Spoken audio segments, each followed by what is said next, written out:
إن الحمد لله نحمده ونستعينه ونستغفره ونؤمن به ونتوكل عليه ونعوذ بالله من شرور أنفسنا ومن سيئات أعمالنا ومن يهد الله فلا مضل له ومن يضلل فلا هادي له فأشهد أن لا إله إلا الله وحده لا شريك له وأشهد أن محمدا عبده ورسوله أما بعد فإن خير الحديث كتاب الله وخير الهدي هدي محمد صلى الله عليه وسلم وشر الأمور محدثاتها وكل محدثة بدعة وكل بدعة ضلالة وكل ضلالة في النار. قال الله تعالى في القرآن المجيد والفرقان الحميد فأعوذ بالله من الشيطان الرجيم بسم الله الرحمن الرحيم كنتم خير أمة أخرجت للناس تأمرون بالمعروف وتنهون عن المنكر وتؤمنون بالله. آپ لوگوں نے یہ آیت کئی مرتبہ سن چکے ہوں گے ہے نا. عزیز بہنیں، پیاری مائیں اور میری بچیوں، اللہ رب العالمین کا بے انتہا احسان ہے کہ اللہ رب العالمین نے ہمیں ایک بار پھر ایسی مجلس میں جمع کیا جہاں ہم اللہ اور اس کے رسول کے احکامات کا تذکرہ کریں اور اس پہ غور و فکر کریں اور اس پر عمل کرنے کی کوشش کریں.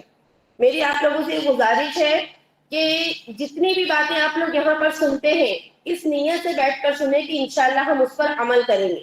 پہلے اپنا یہاں بیٹھنے سے پہلے اپنے نیت کو ٹٹولیے کہ ہماری نیت یہاں بیٹھ کر سن کر عمل کرنے کی ہے یا صرف ایک فارمیلٹی کے طور پر ہم یہاں پر بیٹھ کر بیان سننے آئے ہیں. آپ لوگوں کو آج کا ٹاپک معلوم ہوگا کیونکہ اصل میں جلد بازی میں پروگرام رکھا گیا تو پوسٹر چھپ نہیں پایا تھا. تو آج کا عنوان کیا ہے کسی کو معلوم ہے؟ امر بالمعروف اور نہی عن المنکر. یہ لفظ سنے ہیں آپ لوگوں نے؟ امر بالمعروف اور نہی عن المنکر، کیا معنی ہے اس کا؟ نیکی کا تھوڑا ایسا بیٹھے یہاں برائی فون سے والے جواب روکنا. نہ دے، فون والے جواب نہ دے کیونکہ ابھی سب سامنے مجلس میں ہیں، سب وہ لوگ جواب دیں گے.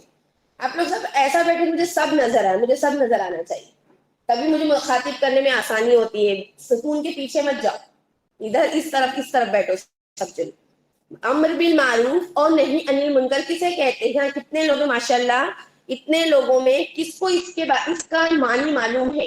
میرا آج کا جو ٹاپک ہے وہ یہی ہے، امر بالمعروف اور نہی عن المنکر. کیا معنی ہے اس کا؟ امر کا مطلب ہوتا ہے حکم دینا. کیا مطلب ہوتا ہے؟ حکم دینا. بالمعروف بھلائی کے ساتھ، یعنی بھلائی کا حکم دینا، اور وہ نہیں یعنی روکنا، وہ منکر برائی سے. میں نے آپ کے ہم نے کلام پاک کی آیت کو تلاوت کی. کیا آیت تھی؟ کنتم خیر امۃ اخرجت للناس. تم ایک بہترین امت ہو.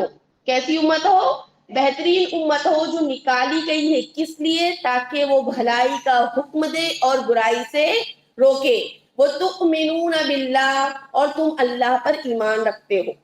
اس آیت سے ایک چیز بہت اہم معلوم پڑتی ہے ہم کو کہ اللہ رب العالمین نے ہم کو بھلائی کا حکم دینا اور برائی سے روکنا جو رکھا ہے وہ ایمان کی شرط کے ساتھ رکھا ہے. تؤمنون باللہ لکھا ہوا ہے آگے کہ اگر یہ جو امر بالمعروف اور نہی عن المنکر ہے یہ ایمان کا ایک حصہ ہے. کس کا حصہ ہے یہ؟ ایمان کا. یہ مجھے ٹاپک دے رہے تھے رمضانی مسلمان یا ربانی. میں بولی ساری جو ہمارے جو ناظرین جو بیٹھتے ہیں سب سنتے ہیں رمضانی ربانی، رمضان کے بعد سن کے سب عادی ہو گئے ہیں. اب رمضانی اور ربانی ایسا کام کریں گے جو ہم کو ایسا عنوان دو جو عمل میں آئے ہمارے. ہاں، آج کا جو ٹاپک ہے اس کو ہم کو بہت زبردست طریقے سے عمل میں لانا ہے. اور یہ ٹھان کے بیٹھو 50 احکام اگر آتے ہیں سامنے تو کچھ تو کروں گی میں. ہر کوئی اگر یہ ٹھان لے کہ میں یہ کروں گی، میں ایسا کروں گی، میں اس چیز جو اللہ رسول کے احکامات میں سے اس پر عمل کروں گی، تو انشاءاللہ کچھ نہ کچھ باتیں تو تمہارے عمل میں آ ہی جائے گی انشاءاللہ. سمجھ میں آ رہی ہے بات؟ تو کہنے کا مطلب یہ ہے کہ اس امر بالمعروف اور نہی عن المنکر، یہ بھلائی کا حکم دینا اور برائی سے روکنا، یہ ہمارے ایمان کا ایک حصہ ہے. ایمان کا ایک حصہ مطلب کیا ہوتا ہے؟ یعنی ہمارا ایمان تب تک مکمل نہیں ہوگا جب تک ہم یہ کام انجام نہیں دیں گے. یہ کام کس کا ہے؟ یہ فریضہ کس کا ہے؟ یہ کام کرنا، اس کام کے لیے اللہ تعالیٰ نے، یعنی یہ ذہن میں رکھ لو جب بھی میں امر بالمعروف اور نہی عن المنکر بولوں تو آپ لوگ کیا سمجھیں گے اس کا معنی؟ بھلائی کا حکم دینا، بولیے، بھلائی کا حکم دینا اور برائی سے روکنا۔ آپ لوگ یہ ذہن میں رکھ لو کہ یہ کام نبیوں کا طریقہ ہے۔ کس کا طریقہ ہے؟ اللہ تعالیٰ نے یہ وظیفہ، یہ حکم، یہ فریضہ، یہ نصب العین، یعنی نصب العین یعنی اپنی زندگی کا اصل مقصد نبیوں کو اسی مقصد کے لیے دنیا میں بھیجا تھا۔ کس کام کے لیے بھیجا تھا؟ بھلائی کا حکم دینے اور برائی سے روکنے۔ یعنی اس کا مطلب کیا ہوا کہ یہ کس کی ذمہ داری تھی؟ نبیوں کی۔ اب نبیوں کی وفات کے بعد یہ ذمہ داری کس کی ہو گئی؟ ہماری۔ کس کی ہو گئی؟ بولا کریے، فرشتے ہماری گواہی لکھتے ہیں نا، الحمدللہ۔ نبیوں کے بعد یہ ذمہ داری ہماری ہو گئی۔ اب اس فریضے کو انجام دینے کے لیے اللہ تعالیٰ نے قرآن تک نازل فرما دیا، آسمانی کتابیں نازل فرمائی، زبور، انجیل، توریت، قرآن، پھر اور دوسرے انبیاء پر صحیفے نازل فرمائے۔ اس کے اندر جو انسٹرکشن تھے، جو ہدایت تھی، جو طریقہ تھا، اس طریقے پر عمل کرتے ہوئے بھلائی کا حکم دیتے تھے اور برائی سے روکتے تھے۔ بات سمجھ میں آ رہی؟ پہلے آپ لوگ یہ سمجھ لو اچھے سے کہ امر بالمعروف اور نہی عن المنکر کیا چیز ہے۔ سمجھ میں آ گیا کیا ہے امر بالمعروف اور نہی عن المنکر؟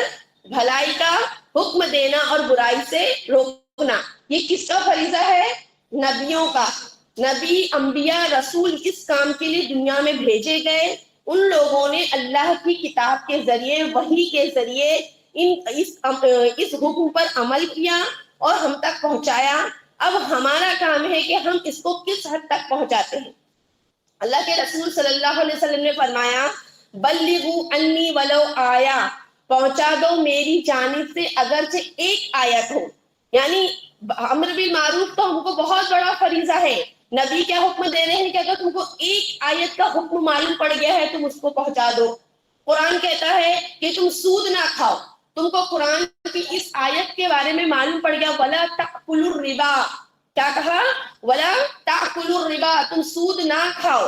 تم کو اس آیت کے بارے میں معلوم پڑ گیا، اس کے بعد تم نے اس آیت پہ عمل کیا، اس کی مفہوم کو سمجھا اور اس کو بھی تم نے کیا کیا؟ لوگوں تک پہنچایا، تو تم اس آیت کے حق ادا کرنے والوں میں سے ہو گئے۔ تم نے سنا اور سن کے خود عمل کر لیا، اپنے تک محدود کر لیا، تو تم اللہ رب العالمین کے دربار میں سوال، اللہ رب العالمین جب سوال کریں گے تو تم اس کے جواب دہ ہوں گے کہ تم نے لوگوں تک کیوں نہیں پہنچایا۔ بات سمجھ میں آ رہی ہے؟ یہاں پہ میں نے آپ کے سامنے کیا وضاحت کی کہ امر بالمعروف اور نہی عن المنکر کسے کہتے ہیں۔ اب اس کا اصل مفہوم کیا ہے؟ اللہ کے رسول صلی اللہ علیہ وسلم نے فرمایا، اگر کوئی برائی دیکھے، اگر میں برائی کی بہت بڑی وضاحت کروں گی آپ کے سامنے، تھوڑی باتیں آگے جا کے کڑوی بھی ہو جائیں گی، لیکن وہ ہمارے معاشرے کا ایک حصہ ہے اور وہ ضروری ہے بیان کرنا۔ اگر ہم کوئی برائی دیکھیں، اللہ کے رسول صلی اللہ علیہ وسلم آئے تو آپ لوگ بھی بولا کریے، کیونکہ ایسا نہیں ہے کہ ہم ارادتاً نہیں بولتے، کبھی کبھی ذہن سے نکل جاتا ہے۔ پڑوس میں بیٹھنے والا اتنی زور سے صلی اللہ علیہ وسلم بول دے کہ ہمارے بازو والا سن لے، کہ اگر وہ بھولا ہو تو اس کو یاد آ جائے۔ ہاں، کیونکہ جس نے اللہ کے رسول صلی اللہ علیہ وسلم کا نام آیا اور اللہ کے رسول پر درود نہیں بھیجا، اس پر اللہ کے رسول کی لعنت ہے، اس پر آمین بولنے والے جبریل علیہ السلام۔ بات سمجھ میں آئی؟ تو اللہ کے رسول صلی اللہ علیہ وسلم نے فرمایا کہ اگر کوئی برائی دیکھے تو وہ اسے ہاتھ سے روکے۔ کس سے روکے؟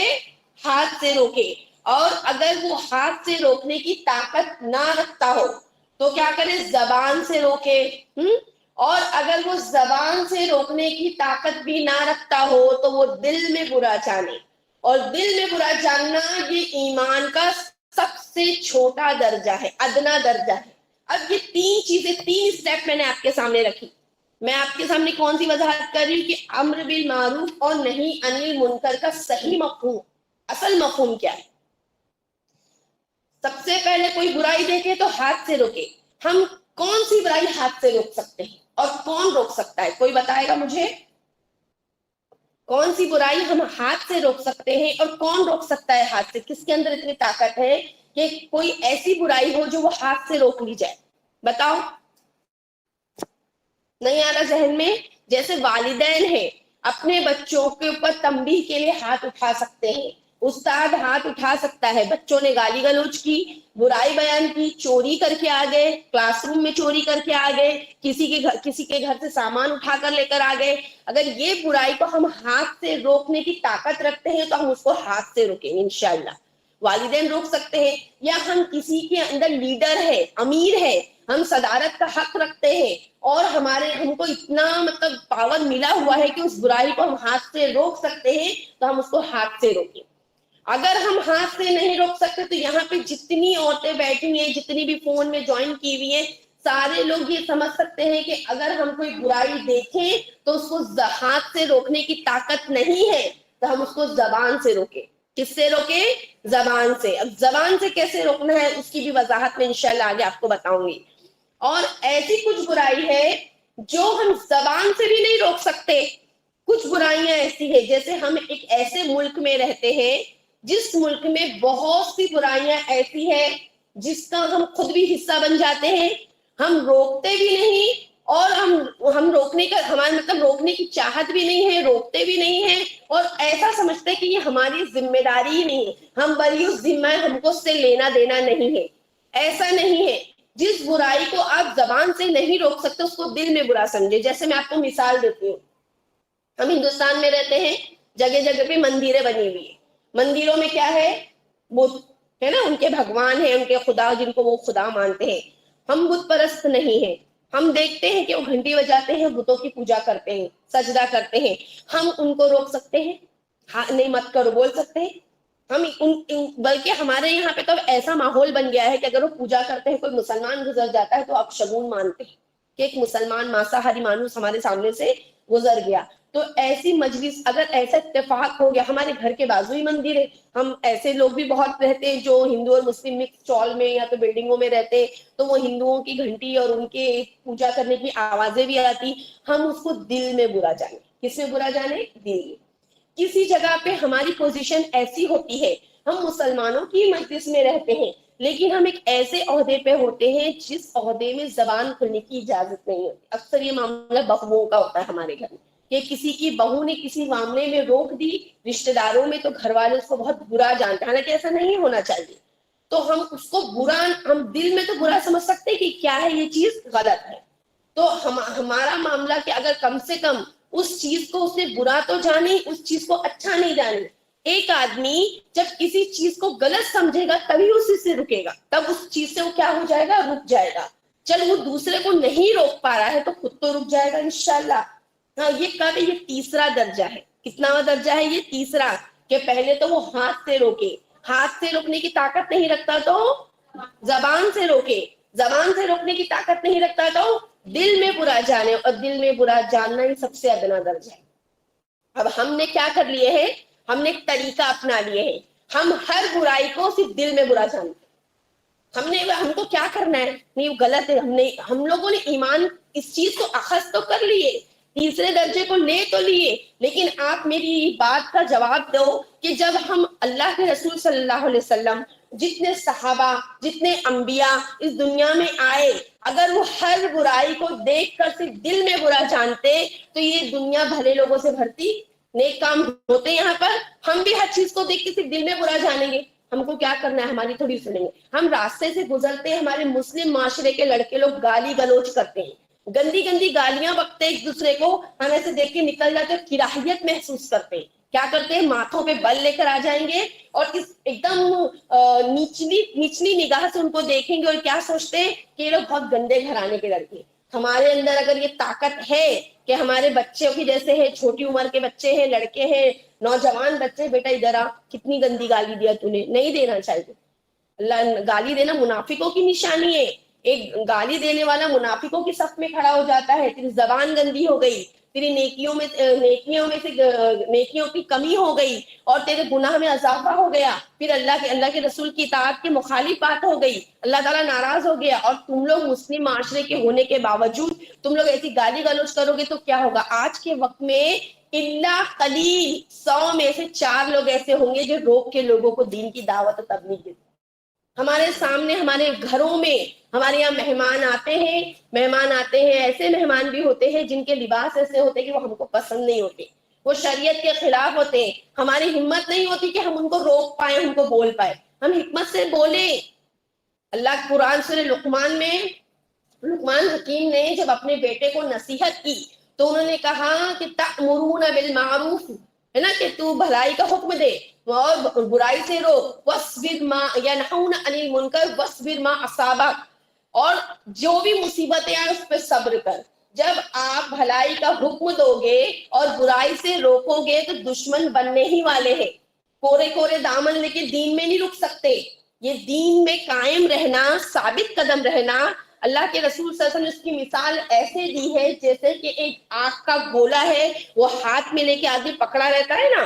ہم ایک ماچس کی تیلی کو جلا کے کتنی تیلی, ایک پوری ماچس جلا لو اور اپنے ہاتھ میں ہم کتنی دیر رکھ سکتے, بتاؤ رکھ سکتے ہیں؟ نہیں. تو دین پہ کھڑے رہنا اتنا سخت ہے جیسے ایک آگ کے گولے کو ہاتھ میں لے کر کھڑے رہنا.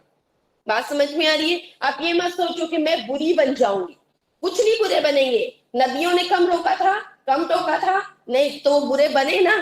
لوگوں نے مارا پیٹا, برا بلا کہا, نبی صلی اللہ علیہ وسلم کو ساحر کہا, جادوگر کہا, ہاں عیسیٰ علیہ السلام بی بی مریم پہ تہمت لگا, عیسیٰ علیہ السلام کو ولد الزنا کہا. کس پر کیا مصیبتیں نہیں آئی. اس سے لقمان حکیم نے جب اپنے بیٹے کو نصیحت کی کہ بھلائی کا حکم دینا اور برائی سے روکنا, واصبر ما اصابک, پھر تو صبر کرنا جو تجھ پر مصیبتیں آئی. اور ہم نے کیا کرے, ہم ڈبل اسٹینڈرڈ بن گئے. کیسے ڈبل اسٹینڈرڈ بن گئے؟ ہم نیک کام تو کرتے ہیں, ہمارے یہاں پہ جماعت ایسی بن گئی ہے, وہ جماعت کیا کرتی ہے, آپ لوگ نا اندر اندر آ جاؤ, پورا ایسے پھیلے ہوئے نا, مجھے سب سامنے نظر نہیں, اندر اندر آ جاؤ, پوری جگہ خالی ہے بیچ میں. ہمارے یہاں پہ ایک جماعت کیسی بنی ہوئی ہے معلوم, کہ وہ لوگ میٹھی میٹھی سنتوں کی دعوت دیتے. میٹھی میٹھی سنتیں, نماز پڑھو, قرآن پڑھو, نماز کے بعد کے اذکار پڑھو, بیت الخلاء میں جانے سے پہلے دایاں پیر بائیں پیر سے داخل ہونا, دائیں پیر باہر نکالنا, کھڑے ہو کر پانی مت پینا, گھر سے نکلنے کے ٹائم پہ دعا پڑھ کے نکلو, ایک دوسرے کو یہ بالکل ضروری چیز ہے. ان چیزوں کو ہم نظر انداز نہیں کر سکتے, یہ ہمارے نبی کی سنت ہے, ان کا طریقہ ہے. لیکن اس کا مطلب یہ نہیں کہ تم بھلائی کا تو حکم دے رہے ہو لیکن برائی سے نہیں روک رہے ہو, اس وجہ سے کہ تم اس کی نظر میں برے بن جاؤ. اللہ رب العالمین نے قرآن میں 9 جگہ فرمایا ہے. کتنی جگہ فرمایا ہے؟ 9 جگہ فرمایا ہے. وَأْمُرْ بِالْمَعْرُوفِ وَتَنْهَوْنَ عَنِ الْمُنْكَرِ, یا بھلائی کا حکم دو اور تم برائی سے روکو.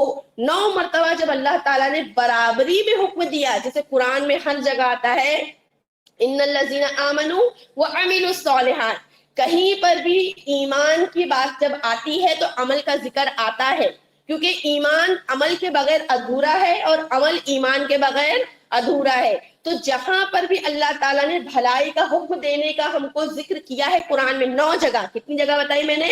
9 جگہ. وہاں پہ اللہ نے کہا وَأْمُرْ بِالْمَعْرُوفِ یا تَأْمُرُونَ بِالْمَعْرُوفِ, اسی طریقے سے اللہ نے کہا پھر فوراً کہا کہ بھلائی کا حکم دو اور برائی سے روکو. تو ہم اس چیز میں کیسے فرق کر سکتے ہیں کہ ہم توحید کا تو حکم دے رہے ہیں کہ اللہ ایک ہے, اللہ کے سوا کوئی عبادت کے لائق نہیں, ہم ان کو یہ حکم بتا رہے ہیں, یہ اللہ کے رسول کی سنت بتا رہے, لیکن ہم ان کو یہ نہیں بتا رہے کہ یہ کام جو تم کرتے ہو یہ غلط ہے, یہ جو کام کر رہے ہو یہ شرک کے درجے تک چلا جاتا ہے. تم صرف توحید کی دعوت دے رہے ہو, توحید میں یہ بتا رہے ہو کہ اللہ ایک ہے, اللہ کے سوا کوئی ساتھی نہیں, لیکن تم اس آدمی کو یہ چیز نہیں بتا پا رہے ہو کہ اللہ کے ساتھ شرک کرنے کے الگ الگ ذریعے ہیں, تم اس سے بچو. یہ نہیں, کیوں بتائیں گے تو برا مان جائے گا. اس آدمی کو تم نماز کی دعوت دے رہے ہو لیکن اس آدمی کے ہاتھ میں کالا دھاگا بنا ہوا ہے, وہ آپ اس کو یہ نہیں کہہ رہے کہ من اللہ کا تمیمن فقد اشرک کما قال علیہ السلام, کہ جس نے بھی کوئی چیز لٹکائی, دھاگا ہو, منکا ہو, کڑا ہو, ہاں, یا سر کے اوپر کا کوئی تعویذ ہو, گلے کا تعویذ ہو, کمر کا تعویذ ہو, بازوؤں کا تعویذ ہو, اس نے شرک کیا. کیا کیا اس نے؟ شرک کیا. تم نے بھلائی کا حکم دے دیا لیکن برائی سے نہیں روکا, تمہاری دعوت پوری نہیں.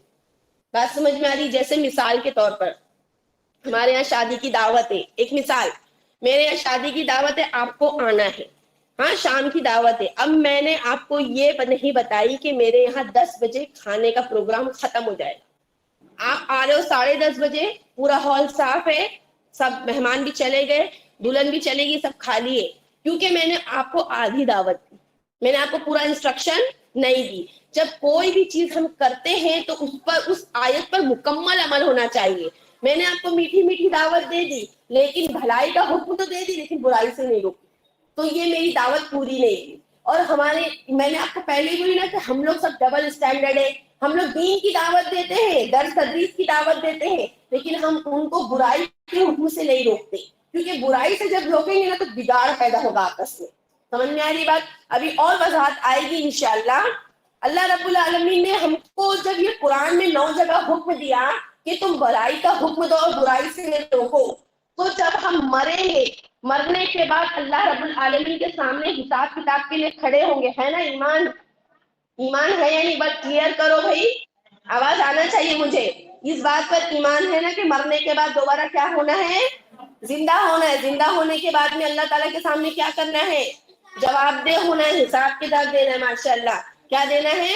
حساب کتاب دینا ہے. اس کے لیے وہ اما من خاف مقام ربہ ونہى النفس عن الهوى, تو یہ ہوا یعنی نفسانی خواہشات, یہی نفسانی خواہشات ہے کہ جب تم بھلائی کا حکم دو گے اور برائی سے رکو گے تو تم اپنے آپ ہی اس آیت پر عمل کر لو گے کہ وہ اما من خافا, کہ جو ڈرا اللہ کے سامنے کھڑے ہونے سے, مقام رب بھی, اس کے رب کے سامنے کھڑے ہونے سے, وَنَهَى النَّفْسَ عَنِ الْهَوَىٰ, اور اس نے اپنی نفسانی خواہشات کو روکا.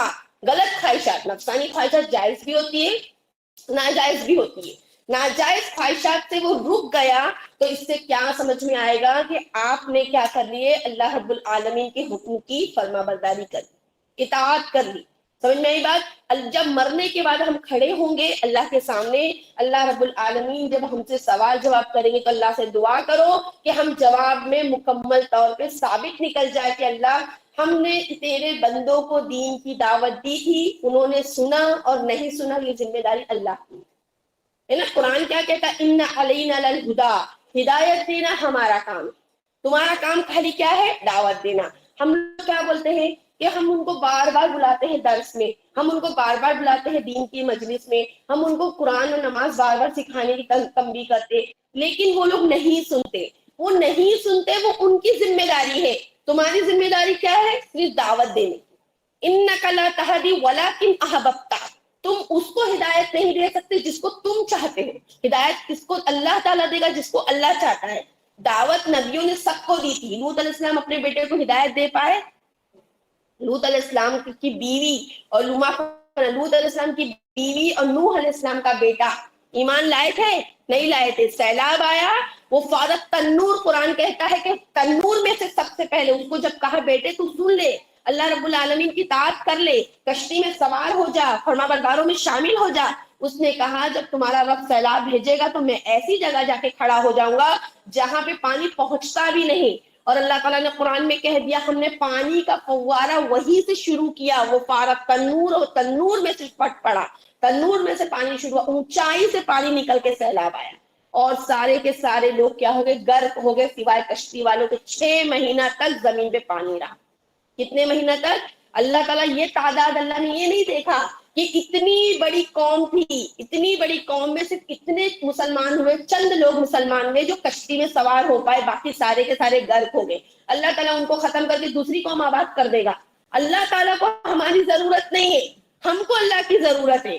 ہم یہ سوچیں کہ اللہ تعالیٰ, اللہ رب اللہ کے رسول صلی اللہ علیہ وسلم نے فرمایا من یرید اللہ بہ خیرا یفقہہ فی الدین, کہ اللہ تعالیٰ جس کے ساتھ بھلائی کا ارادہ کرتے ہیں اس کو دین کی سمجھ عطا فرماتے ہیں. یعنی اللہ کا احسان ہے, اللہ کا بے انتہا شکر ہے کہ اللہ تعالیٰ نے ہم کو اس قابل بنایا. آنے والوں کو مت دیکھو, اللہ کا یہ احسان ہے کہ اللہ نے ہم کو اس قابل بنایا کہ ہم اپنے پیروں پہ چل کے یہ سیڑھیاں چڑھ کے آ کے درس تدریس میں بیٹھ کے اللہ اور رسول کی باتیں سن رہے ہیں. الحمدللہ اللہ تعالیٰ نے ہمارے دماغ میں یہ بات ڈالی کہ بھلائی کا حکم دینا اور برائی سے رکنا ایک مومن کا شیوا ہے, یہ مومن کا کام ہے. کل مر جائیں گے اور ہم اللہ تعالیٰ سے کہیں گے اللہ ہم کو تو معلوم ہی نہیں تھا, تو یہ کوئی عذر نہیں ہوگا. جیسے مثال کے طور پر ایک ٹریفک سگنل پہ ہم کو معلوم نہیں, ہمارے لیے وہ نیا راستہ تھا. ایک آدمی ملاڑ میں رہتا ہے, وہ کرلا آیا, کرلا کے روڈ سے واقف نہیں ہے, یہاں کے راستوں سے واقف نہیں ہے وہ, اور اس نے سگنل توڑ دیا. حوالدار کو بولے گا مجھے معلوم نہیں, میں تو ملاڑ میں رہتا تھا, تو اس کا کیا چارج کٹے گا کہ نہیں کٹے گا؟ فائن لگے گی کہ معاف کر دیں گے؟ نہیں نا. تو ہم اللہ تعالیٰ کے سامنے یہ عذر نہیں پیش کر سکتے کہ یہ اللہ ہم کو معلوم نہیں تھا.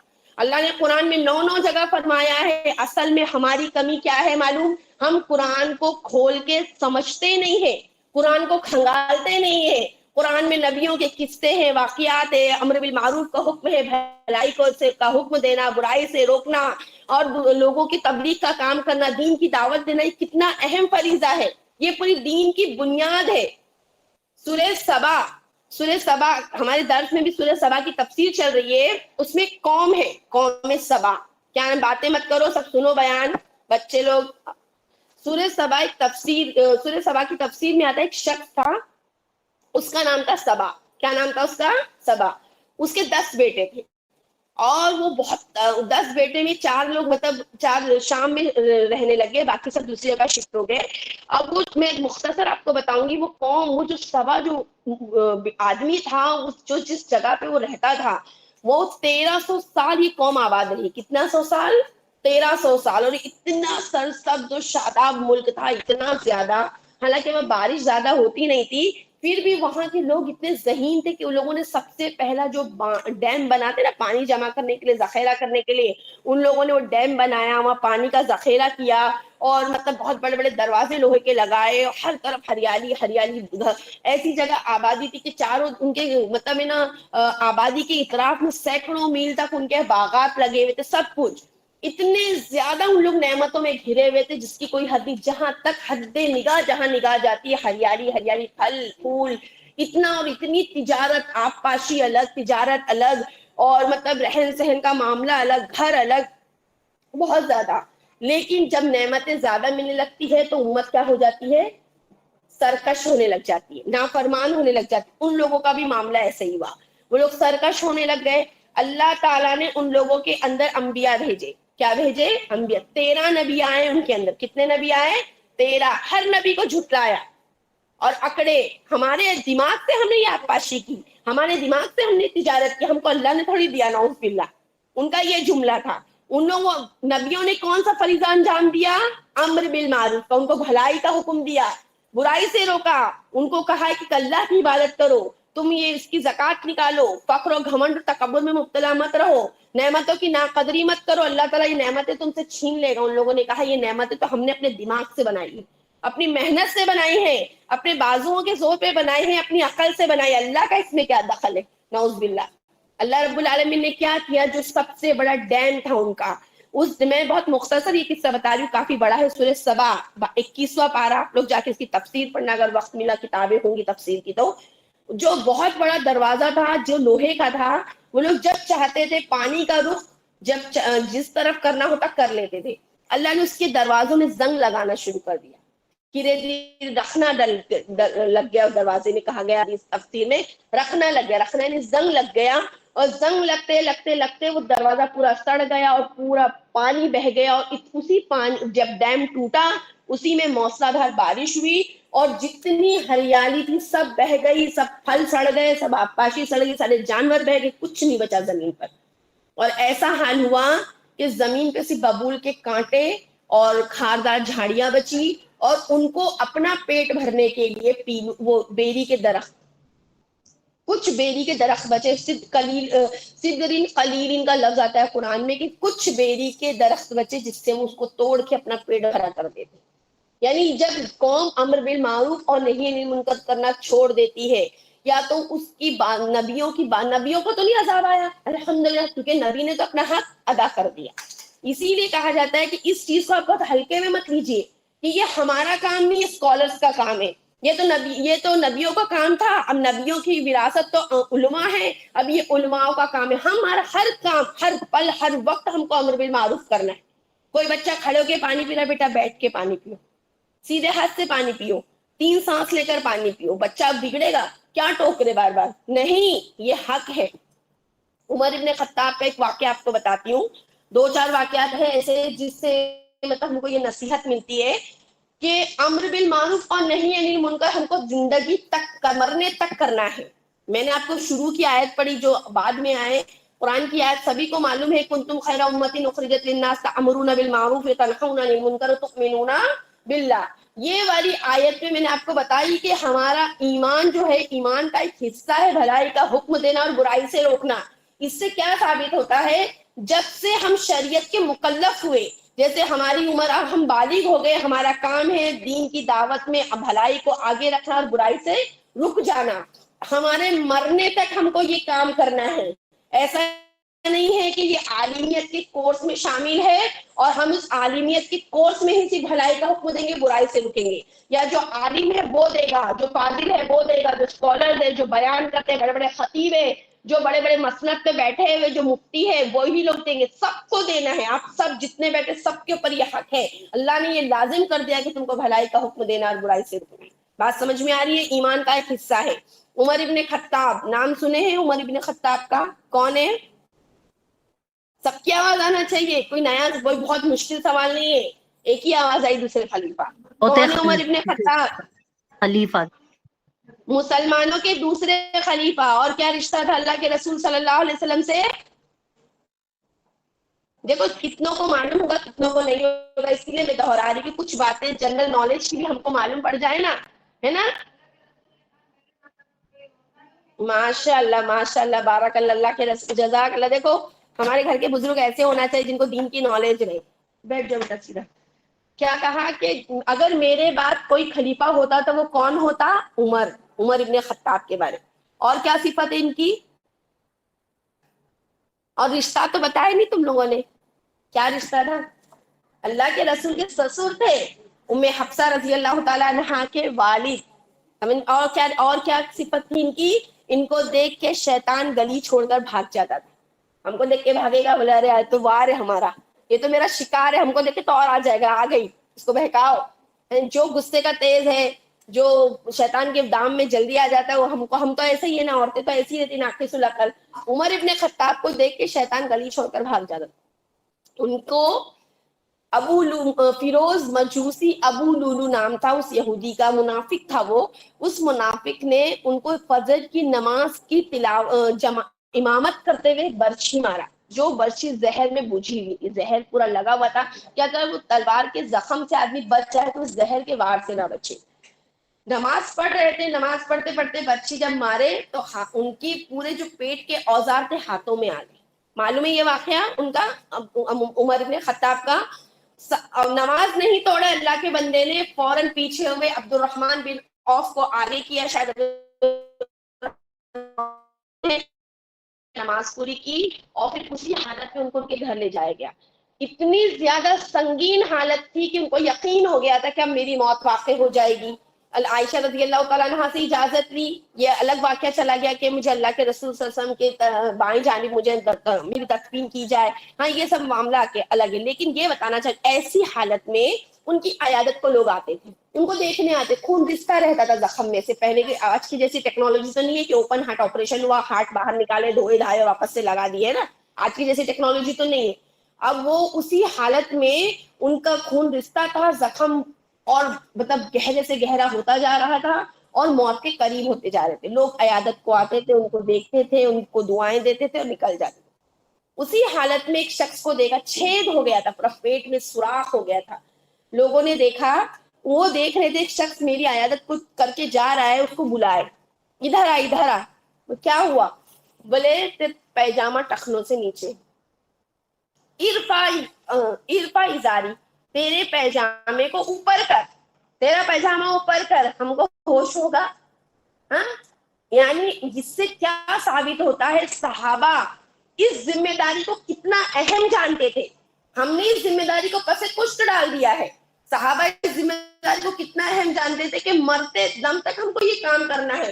ہمارے معاشرے میں پیجامہ نیچے رکھنا، ٹخنوں سے نیچے لٹکانا کوئی عذر ہی نہیں ہے، کوئی گناہ ہی نہیں ہے. فیشن نکل گیا ہے کہ لڑکے پینٹ پیروں کے تلووں کے نیچے رکھ کے چلتے ہیں اور لڑکیاں ٹخنوں کے اوپر رکھ کے چلتے ہیں. ہمارے یہاں پہ یہ ٹیلر کو کپڑا سینے دینے جاتے ہیں، بیٹیاں کپڑا سینے کے لیے دینے جاتی ہیں تو مائیں کیسے اجازت دیتی ہے ایسے کپڑوں کی؟ ہاں شیطان عورتوں پر 3 طریقے سے وار کرتا ہے، مردوں پہ بھی کرتا ہے لیکن عورتوں پہ زیادہ.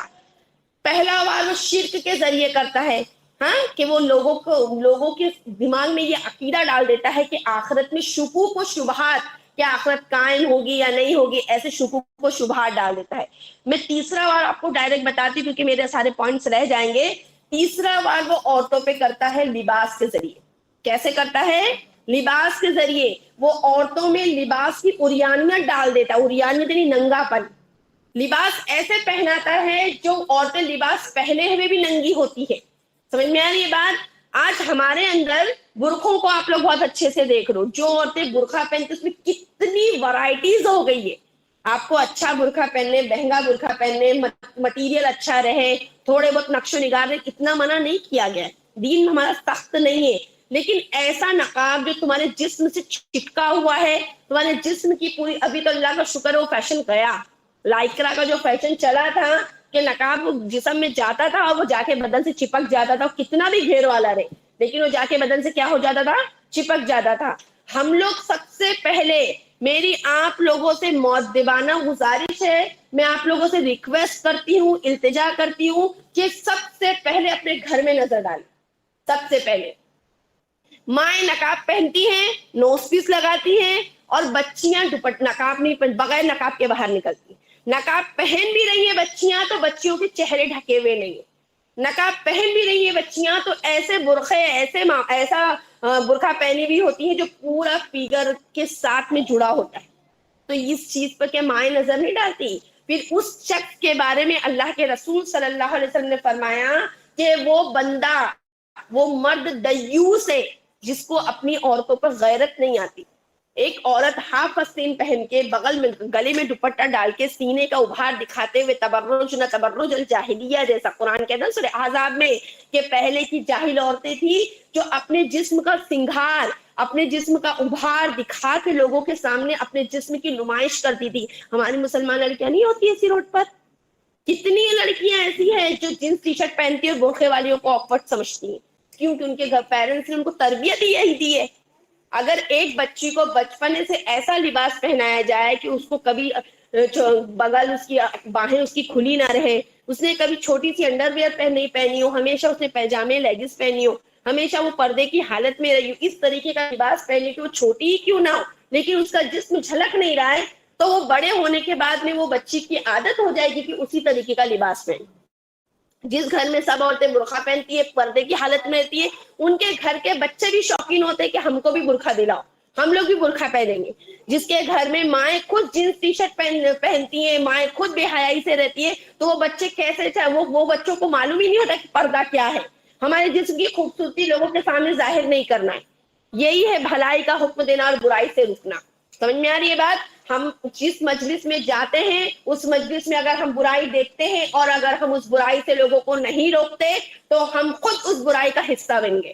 مثال کے طور پر شادی کی دعوت آئی, ہاں, شادی کی دعوت میں ہم 5 4 دن شادیوں میں مشغول رہتے ہیں. کیسے مشغول رہتے, کیا رہتی ہے شادیاں 4 5 دن, کتنا گھنٹہ مولانا صاحب کتنا دن خطبہ پڑھتے؟ 4 دن. کتنا دن خطبہ پڑھتے رہتے نکاح کا, بتاؤ مجھے. ہاں, 10 5 منٹ کا خطبہ نہیں رہتا ہے نکاح کا, 2 3 منٹ کا, اس کے بعد نکاح ہوتا ہے, کہانی ختم. ہمارے یہاں پہ ایک دن ہلدی, ہاں, پھر پورے پیلے جوڑے. ہم نہیں کرتے, ہم لوگ نہیں مناتے ہلدی, لیکن ہم جاتے ہیں. بات سمجھ میں آ رہی ہے؟ ہلدی کی رسم میں پورے دن رہیں گے, ہم نے نہیں شربت پیے, ہم نے نہیں وہاں پہ پان کھائے, ہم نے نہیں وہاں پہ مٹھائی کھائے, لیکن رشتے دار ہے, برا مانیں گے تو جانا ہے. یہ تم نے غلط کر دی. اللہ کی اطاعت کر رہے ہو اگر تو پوری اطاعت کرو, کما کہو حق ادا کرو, خلط ملط مت کرو, تیتر بٹیر مت بنو.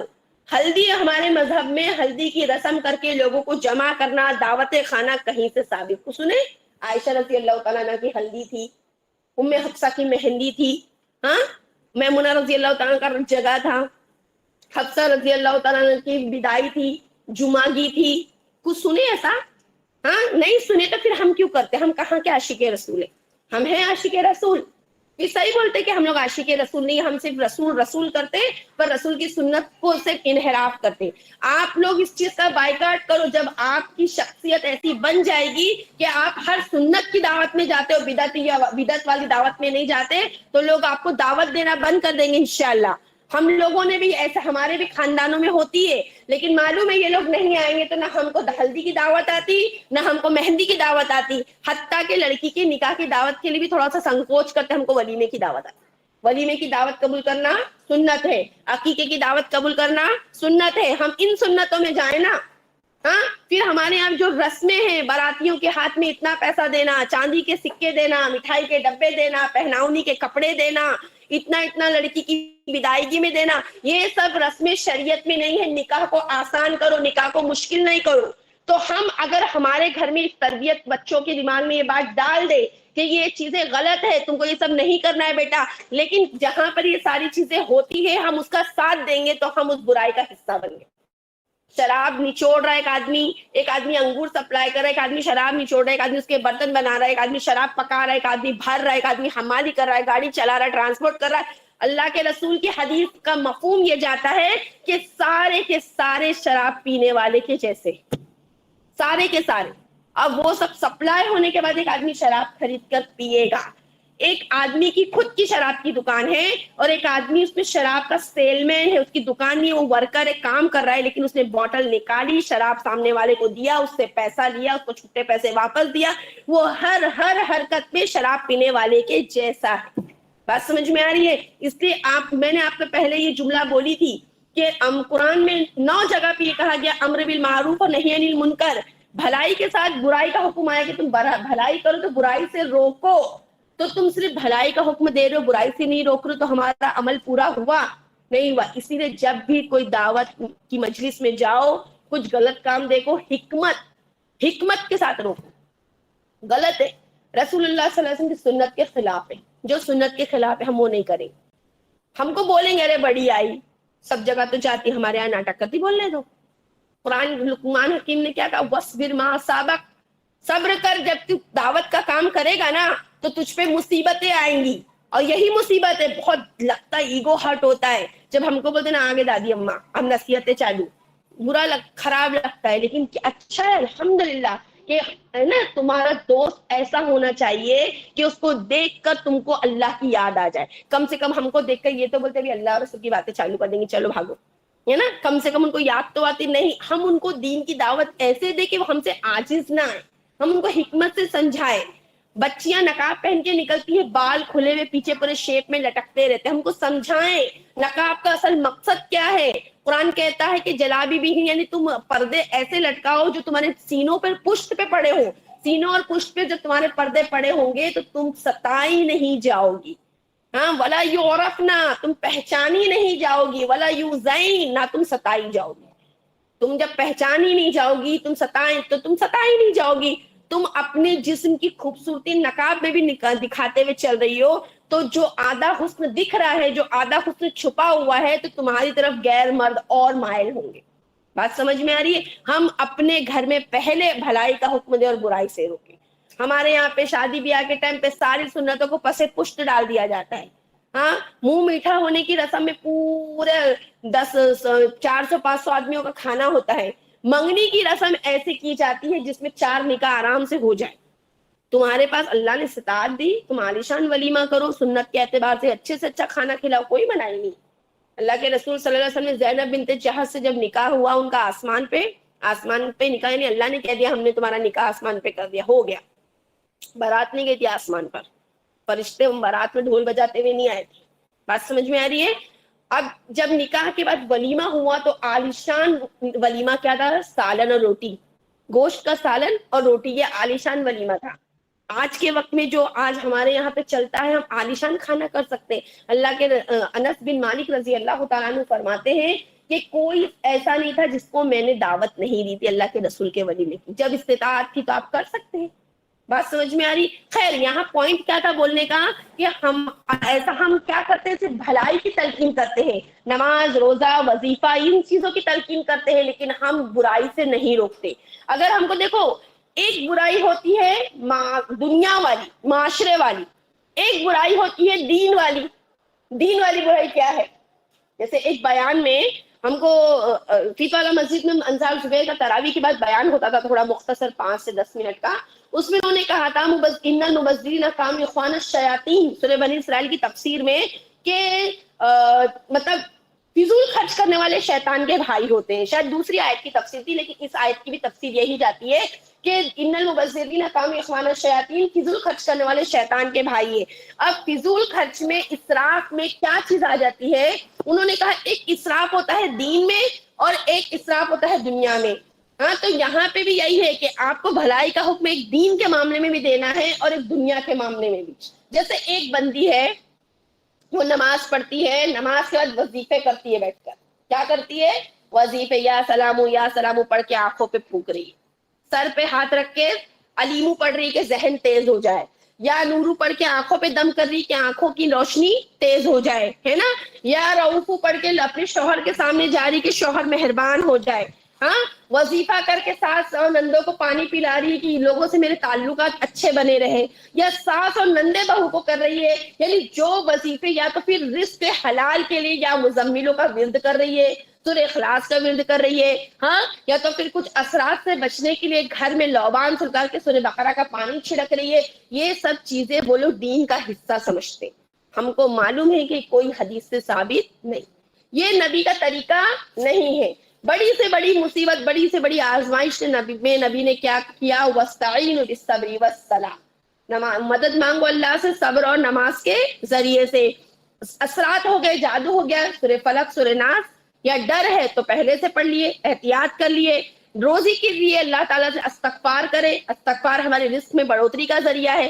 جو چیز سنت سے ثابت نہیں ہے, کوئی کرتا ہے ہمارے خاندان میں یا ہمارے دوست احباب میں, کوئی رشتہ دار میں, تو ہم اس کو روکے اس چیز سے. اگر ہم نہیں روک رہے اس کو اس چیز سے, گویا کہ ہم ڈبل اسٹینڈرڈ ہے. ہم ڈرتے ہیں, ہم اللہ کی اطاعت کے آگے بھول گئے کہ اللہ کی محبت جب تک ہم پر غالب نہیں آئے گی تب تک ہم پکے مومن نہیں ہوں گے. اللہ کے رسول نے کیا فرمایا؟ لا یؤمن احدکم, تم میں سے وہ شخص ہرگز مومن نہیں ہو سکتا جو مجھ سے اپنے باپ اور اب پوری دنیا سے زیادہ, اپنے باپ, اپنے بیٹے میں, والدہ وولدہ والناس اجمعین, پوری دنیا, اپنے باپ, اپنے بیٹے سے زیادہ اور پوری دنیا سے زیادہ مجھ سے محبت نہ کرے. یعنی اولاد کی محبت غالب آ گئی, رشتہ دار کی محبت غالب آ گئی, لیکن اللہ کی محبت غالب نہیں ہے. تم کو اللہ کی محبت غالب آنا چاہیے. جنگ بدر میں ابو بکر صدیق رضی اللہ تعالیٰ عنہ کے مقابلے میں ان کے بیٹے تھے عبد الرحمن. کیا نام تھا ان کا؟ عبد الرحمن. عبد الرحمن نے کیا کہا؟ ابا جان, میرے سامنے تلوار کے آپ 2 مرتبہ آئے. کتنی مرتبہ آئے؟ 2 مرتبہ, لیکن میں نے آپ کو قتل نہیں کیا. ابو بکر صدیق رضی اللہ تعالیٰ نے کہا میرے سامنے اگر تو 1 مرتبہ بھی آتا تو میں تجھے قتل کر دیتا. کیوں؟ اللہ کی محبت غالب. جب جنگ بدر میں قیدی آئے سامنے, ہم اللہ کے رسول ہم کے 70 قیدی آئے جنگ بدر میں, عمر ابن خطاب نے کیا مشورہ دیا تو وہ مشورہ اللہ کو پسند آیا تھا, لیکن اتفاق سے اللہ کے رسول نے ابو بکر صدیق رضی اللہ تعالیٰ عنہ کا فیصلہ لے لیا تھا, وہ بھی حکمت تھی اللہ کی. کہا عمر ابن خطاب نے, یا اللہ کے رسول, یہ جو قیدی ہیں ان قیدیوں کو ان کے رشتہ دار کے حوالے کرو. عقیل کو میرے حوالے کرو, میرا بھائی عقیل کو علی کے حوالے کرو, علی کا بھائی ہے نا عقیل, فلاں کو فلاں کے حوالے کرو, فلاں کو فلاں کے حوالے کرو, جو جس کا بھائی ہے, جو جس کا بیٹا ہے, اور وہ اس کو حکم دو کہ وہ اس کو قتل کرے, تاکہ ان کو یہ سمجھ میں آئے کہ ان کی محبت سے زیادہ اللہ کی محبت غالب. ہم چھوٹی سی چیزوں میں کہ سامنے والا برا مان جائے گا, میرے دروازہ چھوڑ دے گا, میرے سے تعلق ترک کر دے گا, ہم کیا کرتے ہیں, ان کو غلط کاموں سے نہیں روکتے, برائی سے نہیں روکتے. ایک عورت لون پہ پیسہ لے کے گھر خرید رہی ہے, ہم اس کو نہیں روکتے. لون پہ پیسہ لے کے گھر, ہم کو معلوم بھی غلط ہے, پھر بھی ہم نہیں روکتے. اس کی مثال کیسی ہے؟ بخاری کی حدیث جاتی کشتی والوں کے جیسی, کہ ہم دیکھ رہے ہیں کہ غلط کام ہے, برا ہے, غلط ہے, صحیح نہیں ہے, نبی کی سنت کے خلاف ہے, اللہ کے رسول کی اطاعت کے خلاف ہے, تو بھی ہم چپ رہتے ہیں. تو ہماری مثال ان کشتی والوں کی جیسی کہ ایک کشتی ہے, قرآن اندازی کر کے کچھ لوگوں نے اوپر کا حصہ لے لیا, کچھ لوگوں نے نیچے کا حصہ لے لیا. نیچے کے حصے والوں کو پانی لینے کے لیے اوپر جانا پڑتا تھا. اب وہ لوگ کیا کریں, نیچے سوراخ کر دے کشتی میں, اور پانی سمندر کا پورا کشتی میں آ جائے تو کشتی ڈوب جائے گی کہ نہیں. اگر اوپر والے یہ جانتے ہیں کہ نیچے والے کشتی والے کشتی میں سوراخ کر کے نیچے سے پانی حاصل کریں گے, اور یہ غلط چیز دیکھ کر بھی وہ لوگ نہیں روک رہے ہیں, تو نیچے والے بھی ڈوب جائیں گے اور اوپر والے. اسی لیے ہم بھی, گیہوں کے ساتھ گھن بھی پیسا جاتا ہے نا, تو اسی طرح اگر ہم نے غلط کاموں کو ان سے نہیں روکا تو ہم بھی ان کے ساتھ کیا ہو جائیں گے, تباہ و برباد ہو جائیں گے. اور امر بالمعروف اور نہی عن المنکر کرنے والوں کا انجام بہت برا ہے. اللہ تعالیٰ فرماتا ہے قرآن میں کہ والمؤمنون والمؤمنات بعضهم اولیاء بعض, ان میں سے کچھ مومن مرد اور مومن عورتیں ایسی ہے جو ایک دوسرے کے دوست ہیں. ہم ہیں دوست ایک دوسرے کے, بولو ماشاء اللہ ہے نا، ماشاء اللہ. دوست نہیں ہے میرا آپ سے کیا رشتہ ہے؟ کون میری ساس یہاں پر ہے؟ ہاں کوئی میری کوئی ساس ہے میری یہاں، ننند ہے، امی ہے، بہن ہے، کوئی؟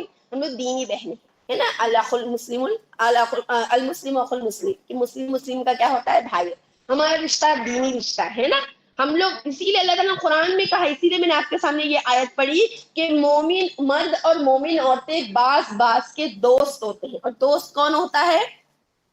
جو آپ کو بھلائی کا راستہ دکھائے.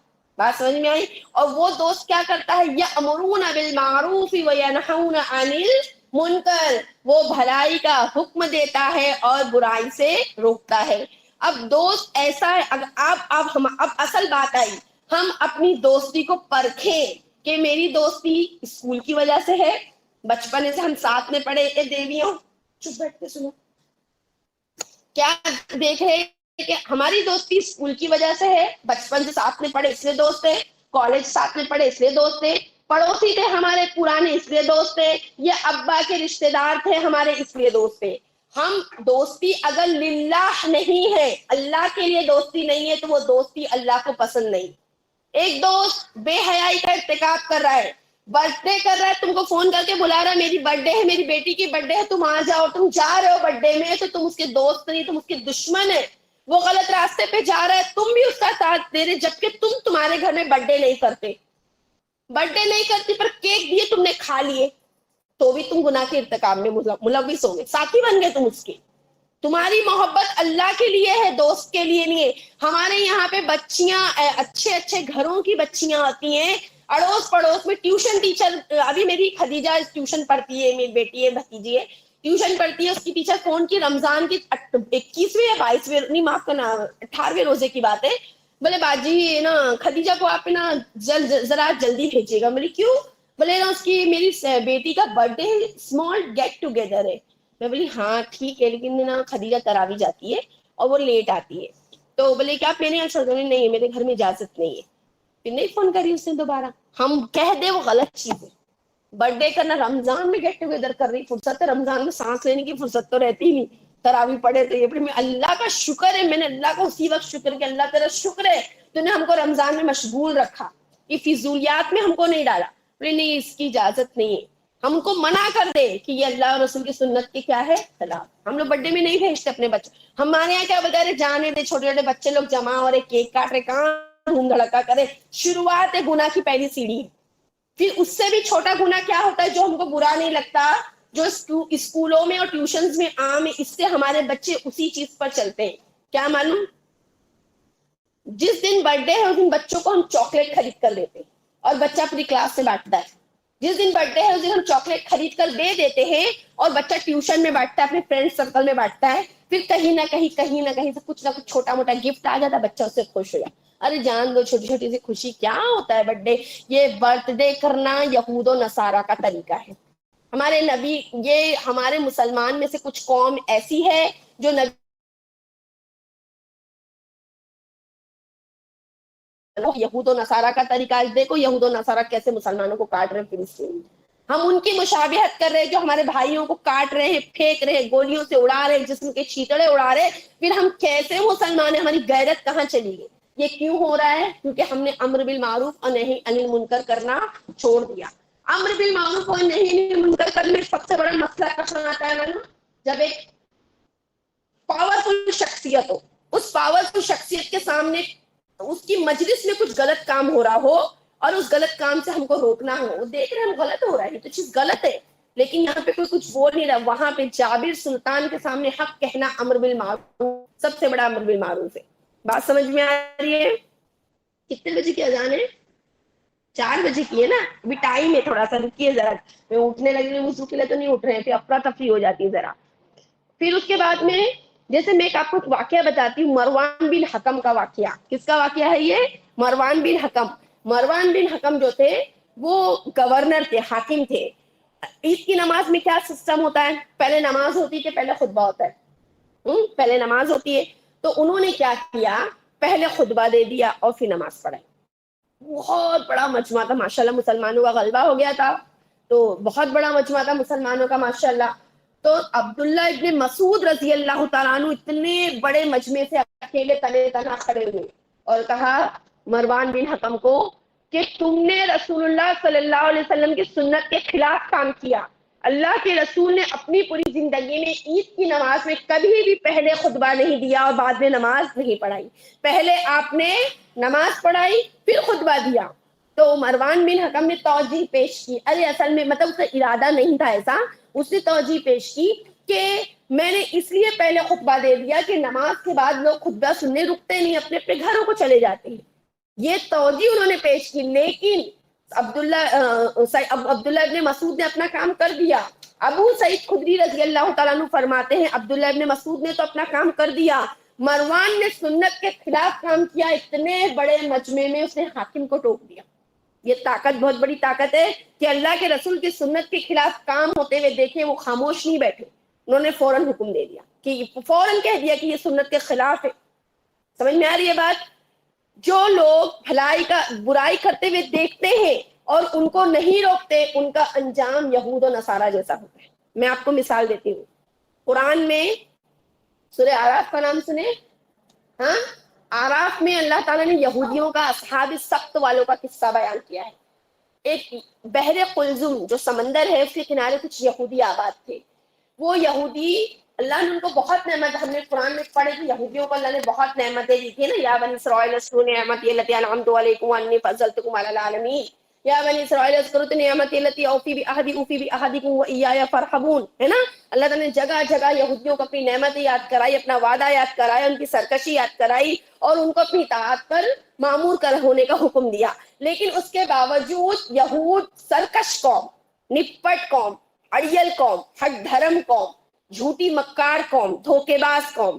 بحر کلثوم کے کنارے وہ آباد تھے. اللہ کی بہت نعمتیں ان کے پاس. اللہ تعالیٰ نے دیکھا کہ میری نعمتوں کو پا کر یہ میری عبادت سے منحرف ہو رہے ہیں, عبادتوں سے اعراض کر رہے ہیں, سرکشی میں مبتلا ہو رہے. تو اللہ تعالیٰ نے ان پر ایک قانون عائد کر دیا, اسی کا نام ہی اصحاب سبت پڑ گیا.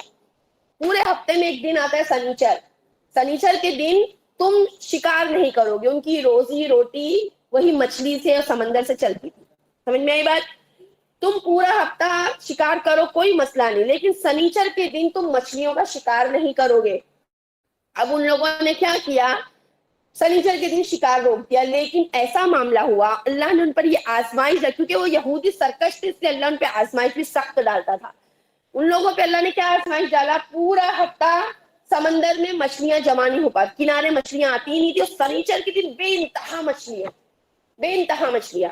تو ان لوگوں نے ہیلا سازی کی, بہانے سازی کی, سمندر کے کنارے گڑھا کھود دیا, بہت بڑا, جگہ جگہ گڑھے کھود دیے. سنیچر کو جو مچھلیاں آتی تھی وہ گڈھے میں جمع ہو جاتی تھی اور یہ لوگ اوپر سے جال ڈال دیتے. یعنی ہم کان ایسے پکڑو چاہے ایسے پکڑو, کان پکڑنا ہو گیا نا. انڈائریکٹلی ان لوگوں نے اللہ کی نافرمانی کی. کچھ لوگوں نے روکا کہ دیکھو اللہ تعالیٰ نے سنیچر کے دن شکار کرنے سے کیا کیا ہے, منع کیا ہے. تم مچھلیوں کا شکار سنیچر کو نہیں کر سکتے. وہ لوگ باز نہیں آئے. اب جن لوگوں نے روکا وہ دیکھے کہ ہمارے روکنے سے یہ رک نہیں رہے ہیں, تو وہ لوگوں نے چھوڑ دیا ان کو ان کے حال. پھر ایک قوم, انہی میں سے ایک, پھر 3 گروپ بنے. تیسرے گروپ نے ان کو روکا, بہت روکا, اتنا روکا کہ مطلب تم آخری حد تک روکا ان کو, وہ باز نہیں آئے. تو جو لوگ ان کو روک رہے تھے اور پھر ان کی بات ان لوگوں نے نہیں سنی, تو ان لوگوں نے, جو لوگ ابھی بھی روک رہے ہیں, تیسرے گروپ کو یہ کہا کہ چھوڑ دو ان کو ان کے حال پر, یہ لوگ تمہاری بات سننے والے نہیں ہیں. دیکھو ہم لوگوں نے روکا تو ہماری بات سنے کیا. تو اس جماعت نے کیا کہا کہ ہم لوگ ان کو اس لیے روک رہے ہیں کہ ہو سکتا ہو ہماری باتوں سے کوئی آخری میں ہی سدھر جائے, کوئی آخری میں ہی ہماری اتباع کر لے, اس لیے ہم روک رہے, تاکہ اللہ کے یہاں ہم جواب دے نہ رہے. اللہ تعالیٰ ہماری پکڑ کرے گا تو ہم جواب دے نہ رہے کہ تم نے ان کو روکا کیوں نہیں. پھر اللہ کی پکڑ آئی, اللہ کا شدید عذاب آیا ان پر. اور جن لوگوں نے روکا, اللہ تعالیٰ ظالموں کو سزا دیتا ہے. جن لوگوں نے روکا تھا اور وہ نہیں سنے تھے, وہ پیچھے ہٹ گئے, ان پر کچھ نہیں آیا عذاب, کیونکہ ان لوگوں نے کوشش کی تھی, روکنے کی کوشش کی تھی. لیکن جن لوگوں نے آخری تک روکا, اللہ نے ان پہ فضل کیا اپنا. اور یہ لوگ جو ہفتے کا شکار کر رہے تھے, اللہ نے کہا قُلْنَا لَهُمْ كُونُوا قِرَدَةً خَاسِئِينَ, اللہ نے ان کو سور اور بندر بنا دیا. 3 دن تک سور اور بندر بنے رہے. کتنے دن تک؟ ابھی ہمارے یہاں پہ جو مشہور انسان پہلے بندر تھا پھر بندر کی ساخت بدلتے بدلتے بدلتے وہ انسان بنی، ایسے جھوٹی باتیں. ہاں اللہ عذاب دیتا ہے لیکن وہ عذاب کا پھر بعد میں وہ ختم کر دیتا ہے، اس کے آثار باقی نہیں رہتے، بہت اللہ قلیل جس کو اللہ چاہے. 3 دن تک سور اور خنزیر بنے رہے، بندر بنے رہے اور ایک دوسرے کو دیکھتے تھے، آنکھوں ہی آنکھوں میں بولنا چاہتے تھے پر بول نہیں پاتے تھے. جانور ہے بولے گا کیسے؟ اور روتے تھے، شدت اور گریا وزاری کرتے تھے، روتے تھے. پھر 3 دن کے بعد ان کو پورا صفحہ ہستی سے اللہ نے مٹا دیا. یہ کیوں ہوا؟ کیونکہ ان لوگوں نے، جو لوگوں نے بھلائی کا حکم دیا وہ بچ گئے نا، جن لوگوں نے بھلائی کا حکم دیا وہ بچ گئے. اسی لیے دیکھو اصل چیز یہی ہے کہ ہم برائی کو دیکھیں نا، ہم روکیں. اگر ہم برائی کو دیکھ کر بھی نہیں روکتے تو ہم سے بدتر کوئی نہیں. ہم اپنا کام کریں. نارے نمرود میں جب ابراہیم علیہ السلام کو ڈالا گیا تھا کہ نہیں ابراہیم علیہ السلام کو اللہ تعالیٰ نے آپ کو حکم دیا تھا کہ یا نار کونی بردم و سلاما علی ابراہیم، ٹھیک ہے، لیکن اس وقت ایک چڑیا نے اپنا کردار ادا کی تھی. اس نے اپنی چونچ میں پانی بھر کے لائی اور آگ میں ڈالی. دوسرے ساتھی نے کہا کہ تیری اس نے پانی سے کیا ہونے والا؟ کہا میں اللہ کے سامنے جواب دے تو نہیں رہی. ایک چڑیا کو اتنا خوف ہے، ہم کو کچھ خوف نہیں. ہم تو بنداس زمین پہ گھوم رہے، جو ہوتا ہے ہونے دیتے. ہاں لڑکیاں فیشن کر رہی ہے، اریانیت کر رہی ہے، گھوم رہی ہے، لڑکوں سے باتیں کر رہی ہے. منگنی کرا کے ماں باپ خود فون دے دیتے حوالے کے منگیتر سے بات کر. منگیتر آدھا شوہر ہو جاتا. منگیتر کون ہے؟ غیر محرم ہے. منگیتر کون ہے؟ منگنی کا کیا تصور ہے ہمارے مذہب میں؟ ہے کوئی تصور؟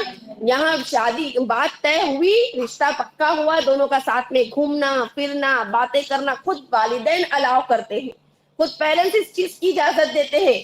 لڑکا لڑکی کی مخلوط تعلیم مجبوری کہیں کہیں پر بن جاتی ہے کہ مخلوط یعنی لڑکا لڑکی ساتھ میں سے. ہمارے پاس آج کل ہمارے مسلمانوں کے پاس اتنا پیسہ نہیں کہ ٹرسٹ کے تھرو بچوں کو پڑھائے، یعنی کم فیس میں مسلمانوں کو اعلیٰ دینی تعلیم، اتنا پیسہ نہیں ہے. پیسہ ہے اتنا دل نہیں، اللہ عالم، اللہ ہی بہتر جانے.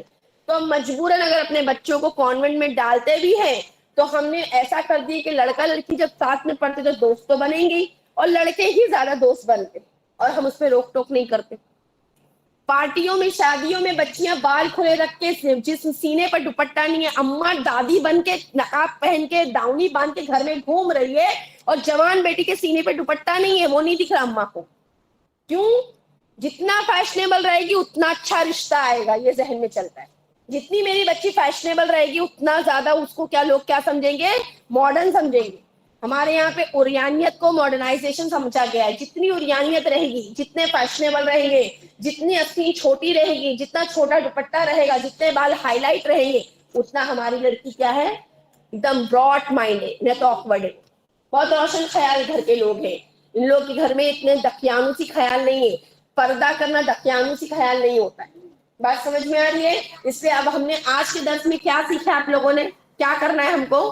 ہاں بتاؤ. امر بالمعروف نہی عن المنکر.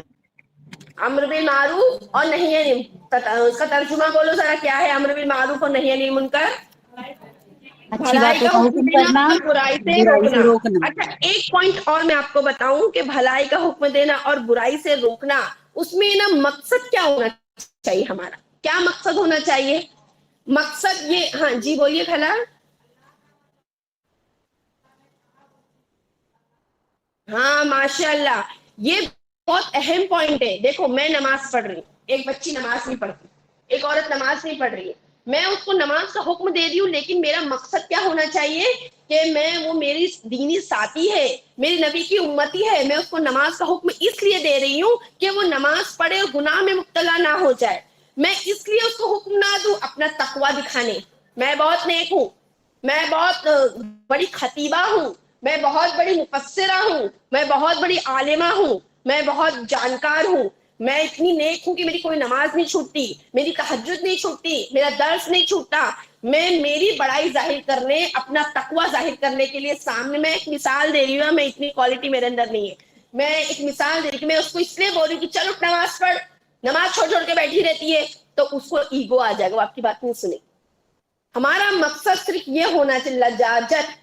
نبی اپنی دعوت میں لجاجت کو برقرار رکھتے تھے، تواضع کو برقرار رکھتے تھے، گھمنڈ پکڑ کر کے دعوت نہیں دیتے تھے کہتے تھے کہ تم اللہ کی بات سنو، میں تم سے کوئی اجر نہیں چاہتا، ان ہوا الا اجر للعالمین، میرا اجر تو صرف میرے رب کے پاس ہے. بات سمجھ میں؟ ہم جب دعوت کا کام کریں تو اس سے مقصد صرف کیا ہونا چاہیے؟ اللہ کی رضا. اللہ کے لیے کر رہی ہوں میں، میری بڑائی کے لیے نہیں کر رہی ہوں کہ میں بہت نیک ہوں. ہم کسی کو درس تدریس کی دعوت دیتے ہیں، وہ 100 بار اس کے گھر کبھی گئے؟ ہم ایمانداری سے بتاؤ 100 بار گئے؟ نوح علیہ السلام نے کتنے سال دین کا کام کیے تھے؟ ہاں 950 سال کا. کتنے لوگ ایمان لائے تھے؟ ہاں بتاؤ کتنے لوگ ایمان لائے تھے؟ جی کھالا 80. 5 نہیں کھالا. ایک روایت میں 14 آتا ہے، ایک روایت میں 20 آتا ہے، ایک روایت میں 80 آتا ہے. ٹھیک ہے، اس لیے ہم 80 لوگوں کو پکڑ کے چلتے ہیں. 950 سال تبلیغ کی دعوت کرنے کے بعد 80 لوگ ایمان لائے. ہاں 80 لوگ ایمان لائے. ہم لوگ اتنے صابر بن کے رہیں گے؟ نوح علیہ السلام کی دعوت کی تو وضاحت اللہ نے قرآن میں کی کہ وہ ایسی دعوت دیتے لیلا و نہارا، رات اور دن دونوں. قوم مارتی تھی، پیٹتی تھی اور بستی کے باہر پھینک کے آ جاتی تھی، بے ہوش ہو جاتے تھے. جیسی ہوش آتا پھر اٹھتے پھر دعوت کا کام چالو کر. بیٹے نے تک ایمان نہیں لے کر آیا. کتنی تکلیف تھی دل میں، لیکن دعوت کا کام چھوڑے نہیں چھوڑے. ہم ایسی دعوت دیں چاہے دن ہو چاہے رات ہو. درد میں نے جیسے عمر ابن خطاب کا واقعہ آپ کے سامنے رکھی کہ آخری وقت میں بھی کہہ رہے ہیں کہ تیرا ٹخنوں کا تیری ٹخنے کیا ہے؟ کھلے ہوئے ہیں. ٹخنوں معاف کرنا ڈھکے ہوئے، اس کو کھول. اور کیا کہا تھا کہ اس سے تیرے کپڑے پاکیزہ رہیں گے، اللہ بھی راضی رہے گا اور تجھ کو تقویٰ بھی حاصل ہوگا. ہم کو امر بھی، ہم نے یہاں سے ٹھان کے چلے. اب رستے پر دیکھتے ہوئے مت جانا کون ٹائٹ نقاب پہنا ہے، کون ڈھیلا نقاب پہنا ہے، کس کے ٹخنے. حکمت سے. دین میں سب سے بڑی چیز کیا ہے؟ حکمت ہے. ہم بولے ہم اب سب سے پہلے اپنے بچوں کے ٹخنے کھلے کریں نا، کھلے ہی نہیں کر پا رہے. بڑی محنت لگ رہی ہے. صحیح بول رہی ہوں میں، مجھے بھی، میرے بھی 3 بیٹے، بڑی محنت لگتی ہے. ایک تو اللہ تعالیٰ فیشن کو غارت کرے، پتا نہیں کیسے کیسے فیشن آتے کہ لڑکے ڈھک جاتے لڑکیاں کھل جاتی. ابھی دیکھنا عید کے دن ساری لڑکیوں کے پیجامے اوپر تھے. میں نماز، ہم لوگ کو تو ایسا لگتا ہے شلوار سیتے نا کبھی ذرا سی چھوٹی ہو جاتی نا تو پھر مجھ کو پورا پیٹ، ابھی بچے ہو گئے پیٹ نکل گیا، پورا شلوار نیچے کر کے رکوع کرتے ہیں کہیں ٹخنے نہ کھل جائے. یہ لوگ اتنی اونچی اونچی شلوار پہنتے، اس کا مطلب یہ لوگ نماز نہیں پڑھتے ہیں یا تو موزہ پہنتے ہوں گے. چلو یہ موزہ بھی پہنتے تو باہر نکلتے ہوں گے تو ٹخنے تو کھلے رہتے ہوں گے نا. نقاب میں تو ٹخنے دکھ جاتے ہیں. یہ ٹخنے کھلے رکھنا یہ کیسا فیشن، عجیب و غریب فیشن آ گیا. بات سمجھ میں آ رہی ہے؟ خیر کہنے کا مطلب یہ ہے کہ آج ہم نے کیا کیا سیکھے کہ ہم بھلائی کا حکم دیں گے انشاءاللہ اور برائی سے روکیں گے کسی بھی طریقے کی برائی میں. شادیوں میں مہندی، ہلدی مہندی میں جائیں گے کیا؟ کس کو دعوت آئی ہے ہلدی مہندی کی؟ ہاں آئیے.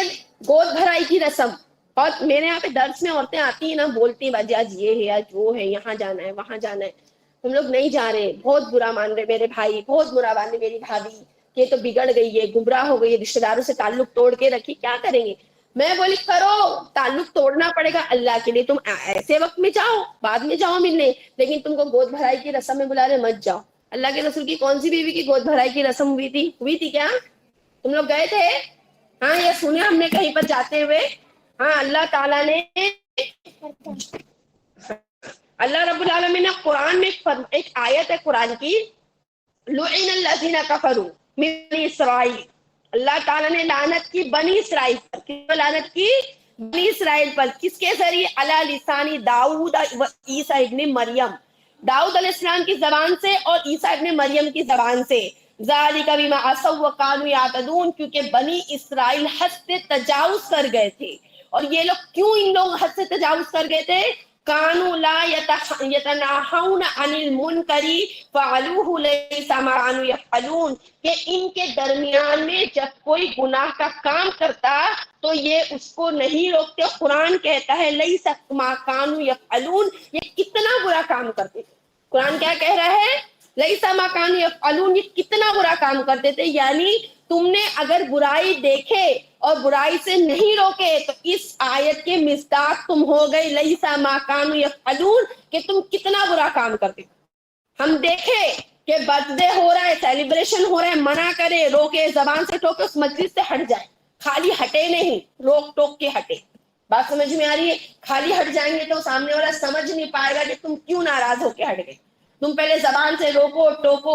اچھا یہاں اتنی عورتیں بیٹھی، کس کے گھر میں برتھ ڈے اینیورسری یہ سب منائی جاتی ہے؟ ذرا بتائیں گے. منائی بھی مت بتاؤ، بنائی بھی جاتی ہے تو مت منانا. جاتے ہوں گے بچے کسی کی برتھ ڈے سالگرہ میں تو مت بھیجنا. بچیاں نقاب پہنتی ہیں، ان کا نقاب پورا باپردہ نہیں ہے تو ان کا نقاب صحیح کرو. بچیاں اپنے والد اور اپنے بھائی کے سامنے بغیر دوپٹے کے کام کرتی ہے تو ان کے دوپٹے صحیح کرو. بات سمجھ میں آئی؟ والد اور بھائی محرم ہے، لیکن ہمارا سینہ اور ہماری پشت صرف ہمارے شوہر کے سامنے کھلی رہ سکتی ہے، بھائی اور والد کے سامنے نہیں. ہم کو دوپٹہ باندھ کے کام کرنے کی اجازت ہے والد اور بھائی کے سامنے. ہم کو ٹخنے کھولنے کی اجازت ہے بھائی اور والد کے سامنے کہ بھائی زمین دھو رہے، پوچھا مار رہے، جھاڑو مار رہے تو ہم ٹخنے تک کھول سکتے ہیں، لیکن سگے بھائی اور سگے والد کے سامنے. لیکن سینے پر سے دوپٹہ نہیں ہٹا سکتے. عائشہ رضی اللہ تعالیٰ عنہ، ابوبکر صدیق رضی اللہ تعالیٰ عنہ دونوں تنہا بیٹھ کے بات کر رہے تھے. کون تھے دونوں؟ باپ بیٹی. اور باپ بیٹی بھی کون؟ کتنے بڑے درجے کے صحابی. اللہ کے رسول نے ناپسند کیے. ناپسند کیے اللہ کے رسول نے. کیوں ناپسند کیے؟ جب ایک مرد اور ایک عورت تنہا ہوتے ہیں تو تیسرا کون ہوتا ہے؟ شیطان. کیونکہ ایسے واقعات، وہ تو اتنے مبارک لوگ تھے، ان کے لیے یہ چیز منع کی گئی تو ہمارے لیے کیا بات. اللہ کے رسول صلی اللہ علیہ وسلم اعتکاف میں بیٹھے تھے. صفیہ رضی اللہ تعالیٰ عنہ جو آپ کی بیوی تھی، خیبر کی جنگ میں لونڈی بن کر آئی تھی، اللہ کے رسول نے ان کو آزاد کر دیا، ان کا مہر آزادی رکھا، ان سے نکاح کیا تھا. ان سے ملنے آئی. اندھیرا تھا، دونوں باتیں کر رہے تھے. کچھ صحابہ دور کھڑے تھے، آپ دونوں کو دیکھا اور دیکھ کے نظر ہٹا لی. اللہ کے رسول اپنی بیوی کو لے کے ساتھ میں چلے اور ان سے کہا دیکھو یہ میری بیوی صفیہ ہے یہ. تو صحابہ نے کہا یا رسول اللہ، سبحان اللہ، آپ ہم کو صفائی دے رہے ہیں، ہم ایسا آپ کے بارے میں سوچ سکتے ہیں؟ کہا نہیں، شیطان انسان کی رگوں میں خون کی طرح دوڑتا ہے. کس کی طرح دوڑتا ہے؟ خون کی طرح. تم میرے بارے میں نہیں یہ خیال لاؤ. حدیث ہو گئی مکملہ. مفہوم یہ ہے کہ تم میرے بارے میں خیال اگر یہ نہیں لاتے ہو، لیکن شیطان تمہارے دل میں ڈال دے گا. پتہ نہیں اللہ کے رسول رات میں کون سی عورت سے بات کر.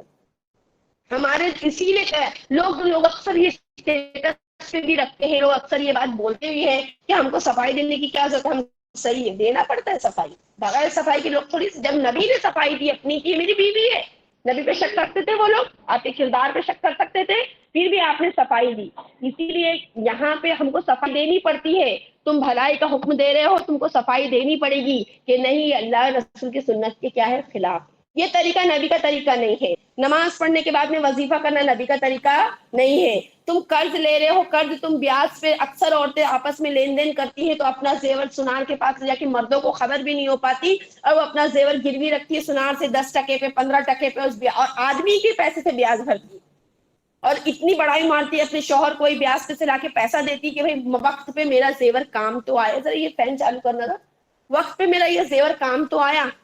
ایسا اس میں بڑائی مارتی ہے، لیکن پھر وہی پیسے سے بیاج بھرتی ہے. آدمی کو شوہر کے پیسے سے بیاج بھرتی، اور بیاج بھرنے پر ہمارے معاشرے میں سود کا لین دین ایک دم عام ہے. پورا ایسٹ کے میرے بہت سارے ساتھی ہیں ماشاءاللہ، یہ لوگ آئے درس میں، یہ لوگ کے گھروں میں ماشاءاللہ درس ہوتا ہے، وقت ٹو وقت قرآن یاد کر رہے ہیں الحمدللہ. سورہ بقرہ کی کئی آیتیں ماشاءاللہ لوگوں نے یاد کر لی، ابھی چالو ہی ہے الحمدللہ. لیکن یہ لوگ اس ایریا میں سود کا لین دین اتنا زیادہ ہے کہ جس کی کوئی حد نہیں. ایک عورت کا تو معاملہ ایسا ہے کہ وہ عورت 17-18 لاکھ کے بیاج میں پھنسی ہوئی، گھر بھی بیچ کے بھاگنا پڑ رہا ہے. عورت اکیلے بزنس کرتی تھی بیاج کا، مسلمان عورت. اللہ کا ہم سے کوئی قرضہ مانگتا ہے، اگر ہماری طاقت ہے، مومن وہ ہوتا ہے جو اپنی ذات سے لوگوں کو فائدہ پہنچاتا ہے. تمہارے اندر طاقت ہے کسی کو قرض دینے کی، تم دے دو. قرض لینے میں تم مہلت دے سکتے ہو اس کو کہ بھائی تمہارے پاس اتنا ہے کہ تم 20,000 روپیہ دے کے 2-3 مہینہ چھوڑ سکتے ہو، تم اس کو مہلت دے دو. اللہ تعالیٰ تمہارے رزق میں برکت دے گا. قرض دینے کی فضیلت کیا ہے؟ جیسے میں نے آپ سے 10,000 روپیہ مانگی، 10 چھوڑ دو، میں نے آپ سے 500 روپیہ مانگی، آپ نے مجھے 500 روپیہ دی. میں نے آپ سے 5 دن کے لیے مانگی، 5 دن تک آپ کو ہر روز 500 روپیہ قرضہ دینے کا ثواب ملتا ہے. آئی بات سمجھ میں؟ یعنی آپ نے 500 روپیہ نہیں دیے، 5 دن کے لیے دیے 500 روپیہ، 2500 روپیہ قرضہ. اتنی بڑی فضیلت ہے. یہ اللہ تعالیٰ قرآن میں فرماتا اشر امثالھا، کہ اللہ تعالیٰ ہر نیکی کا صلہ 10 گنا بڑھا کر دیتے. اور ایک جگہ آتا ہے کہ 700 گنا، ایک نیکی 700 گنا پر جاتی ہے. واللہ یضاعف من یشاء، اور اللہ تعالیٰ چاہے تو اس نیکی کو اور زیادہ بڑھا دے. اس لیے ہم اپنے معاشرے میں دیکھو، ہم اگر بھلائی کا حکم دیتے ہیں نا تو وہ بھلائی بھرے پیٹ کے ساتھ دو. خالی خالی پیٹ سے کوئی ہماری دعوت قبول نہیں کرے گا. خالی پیٹ اور بھرے پیٹ سے کیا مطلب ہے؟ کھانا کھلانا. کیا مطلب ہے؟ اگر وہ کوئی مدد چاہتا ہے ہماری کسی طریقے سے، چاہے وہ ہماری جسمانی مدد ہو، ہمارا مشورہ ہو، ہم کو اس کے ساتھ کہیں جانا ہے، کسی کے سامنے اس کے ساتھ میں گفتگو کرنا ہے، ہم بات کرنے میں آگے ہیں، ہم مشورہ دے سکتے ہیں، ہم صلح کرا سکتے ہیں، ہماری پرسنالٹی ایسی کہ ہم کہیں جاتے ہیں تو ہماری پرسنالٹی سے رعب پڑتا ہے اور وہ چاہتا ہے ہماری مدد، ہم اس کی مدد کریں.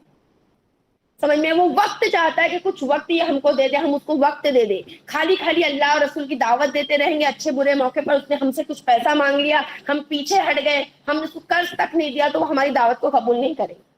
تھوڑا اللہ کے رسول جب دین کی دعوت دیتے، کافر مسلمان ہوتے تو تالیف قلب کے لیے ان کو ہدیے اور تحائف دیتے. جنگ حنین میں آپ نے ایک ایک مسلمان کو، جو کافر سے مسلمان ہوئے، نئے نئے دین میں آئے، ان کو تالیف قلب کے لیے 100 اونٹ ہدیہ دیے تھے. کتنے اونٹ؟ 100 اونٹ ہدیہ دیے تھے. ہم اپنی ذات سے مسلمانوں کو فائدہ پہنچائیں. جب ہم بھلائی کا حکم دیں گے، برائی سے روکیں گے. اللہ تعالیٰ قرآن میں کہتا ہے وَلْتَكُمْ أُمَّةٌ يَدْعُونَ، ہوگی تمہارے میں ایک گروہ تم میں ایسا ہوگا جو یأمرون بالمعروف ینہون عن المنکر، جو بلائے گا تم کو بھلائی کی طرف اور برائی سے روکے گا. اور ہم کو ایسا ہی ہونا چاہیے. ہم اگر مومن ہیں، ہم مومن ہے کہ مسلمان ہیں؟ پہلے یہ جواب بتا. میں نے ایک بار بہت اچھے سے وضاحت کی تھی ایک درس میں میرے اسی مسجد میں.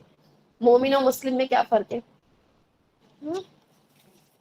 کیا فرق ہے مومن اور مسلم میں؟ بہت ساری عورتیں موجود تھی جب میں نے درس کی تھی، چہرے یاد رہتے ہیں مجھے، نام نہیں یاد رہتا.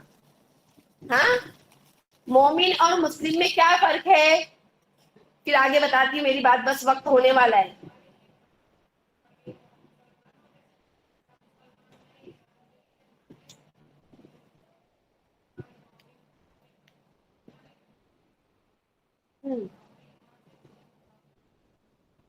چلو ٹھیک ہے، ماشاء اللہ اپنی طور سے خالہ نے اچھی وضاحت کی. اور کوئی؟ بس خالہ کوئی سمجھ رہا تھا، سب لوگوں نہیں سمجھ رہا. نہیں سمجھ رہا تو بولو بھائی، اتنی محنت کر کے تیار کیا کرتے ہم لوگ بیان. ہاں کچھ تو بولو. مومن اور مسلم میں کیا فرق ہے؟ کیونکہ قرآن میں کیا کہا کہ بعض مومن مومن کے دوست ہوتے ہیں، بعض مومن مرد اور بعض مومن عورتیں مومن ایک دوسرے کے کیا ہوتے ہیں؟ دوست ہوتے ہیں. تو ہم کو مومن بننا ہے نا انشاءاللہ. مسلم تو ہم ہے، مسلم ہم ہیں. جیسے خالہ نے کہا کلمہ پڑھ لیا مسلمان ہو گئے، صحیح بات ہے، کلمہ پڑھ لیا مسلمان ہو گئے. مومن وہ ہوتا ہے جو کل پہ عمل کرتا ہے. یاد رکھو گے؟ یاد آیا؟ جو ہوں گے ان کو یاد آ گیا، لکھ لو. مومن کون ہوتا ہے؟ جو کل پہ عمل کرتا ہے، ہر ایک چیز پر عمل کرتا ہے. فَفِرُّوا إِلَى اللَّهِ، اللہ کی طرف دوڑ لگاتا ہے. ہر نیکی کے لیے لالچی ہوتا ہے، حریص ہوتا ہے. یہ نیکی کر لوں، وہ نیکی کر لوں، وہ کام کر لوں، ارے اس کے یہاں پہ کھانے کو نہیں، اس کو کھانا پہنچا دوں، وہ کھانا نہیں ہے، فون پہ میرے کو بلائے تھے فلاں کام کرنے، وہ کام کر دوں. ہاں، اللہ کے رسول کی سنت کی مسجد میں آ کے 2 رکعت تحیۃ المسجد پڑھنے کی وہ پڑھ لوں، وضو کر کے 2 رکعت تحیۃ الوضو پڑھ لوں، فلاں کی مدد کر دوں، فلاں کی مسکین میں کام آ جاؤں، فلاں کی ہاسپٹلائز میں کام آ جاؤں. ہر کام میں مومن حریص ہوتا ہے، سنتوں کا حریص ہوتا ہے، مستحب کا حریص ہوتا ہے، لالچی ہوتا ہے نیکیوں کا. اور مسلم جو ہوتا ہے وہ جز پہ عمل کرتا ہے. کس پہ عمل کرتا ہے؟ جز کیا ہوتا ہے؟ حصہ. ایک ایک حصہ. حصہ مطلب کیا ہوا؟ نماز پڑھ لیا، قرآن پڑھ لیا، رمضان میں روزے رکھ لیا، ہاں رمضان میں زکات اس کی آتی تھی زکات دے دیا. بس جو ایسے کام ہیں جو فرائض میں سے ہے، تاکہ اللہ اس کی پکڑ نہ کرے، ان فرائض کو اس نے ادا کر لیا. بات سمجھ میں آ رہی ہے؟ لیکن مومن کیا ہوتا ہے؟ ہر سنت، ہر فرض، ہر مستحب، ہر چیز پر عمل کرنے کی کیا کرتا ہے؟ کوشش کرتا ہے. تو اللہ رب العالمین سے یہ دعا ہے کہ اللہ تعالی ہم کو کس کی صف میں شامل کرے؟ مومنوں کی. آپ لوگ اپنے گھر سے ارادہ کرے کہ ہم کو درس میں جانا ہے، چلے، چل کر آئے، بیٹھے، سنے، اتنا وقت دیے. پھر یہاں پہ انشاءاللہ کچھ باتیں تو اثر ہوں گی نا میری، کہ سب اوپر سے گئی، باؤنس تو نہیں ہو رہی ہے نا، جا رہی ہے نا اندر. ہے نا قرآن میں نا وَالسَّمْعَ وَالْأَبْصَارَ وَالْأَفْئِدَةَ، سنتے ہیں بصارت کی نگاہ سے، دیکھتے ہیں یعنی سن کے سمجھنے والی نگاہ سے. آپ لوگ مجھے بلینک تو نہیں دیکھ رہے نا، ایسے دیکھ رہے ہیں ہاں باجی کچھ بول رہے ہیں، کچھ پڑھا، کچھ سمجھا رہے، کچھ دین کی باتیں. پھر وہ باتیں جب جا کے دل میں اتر.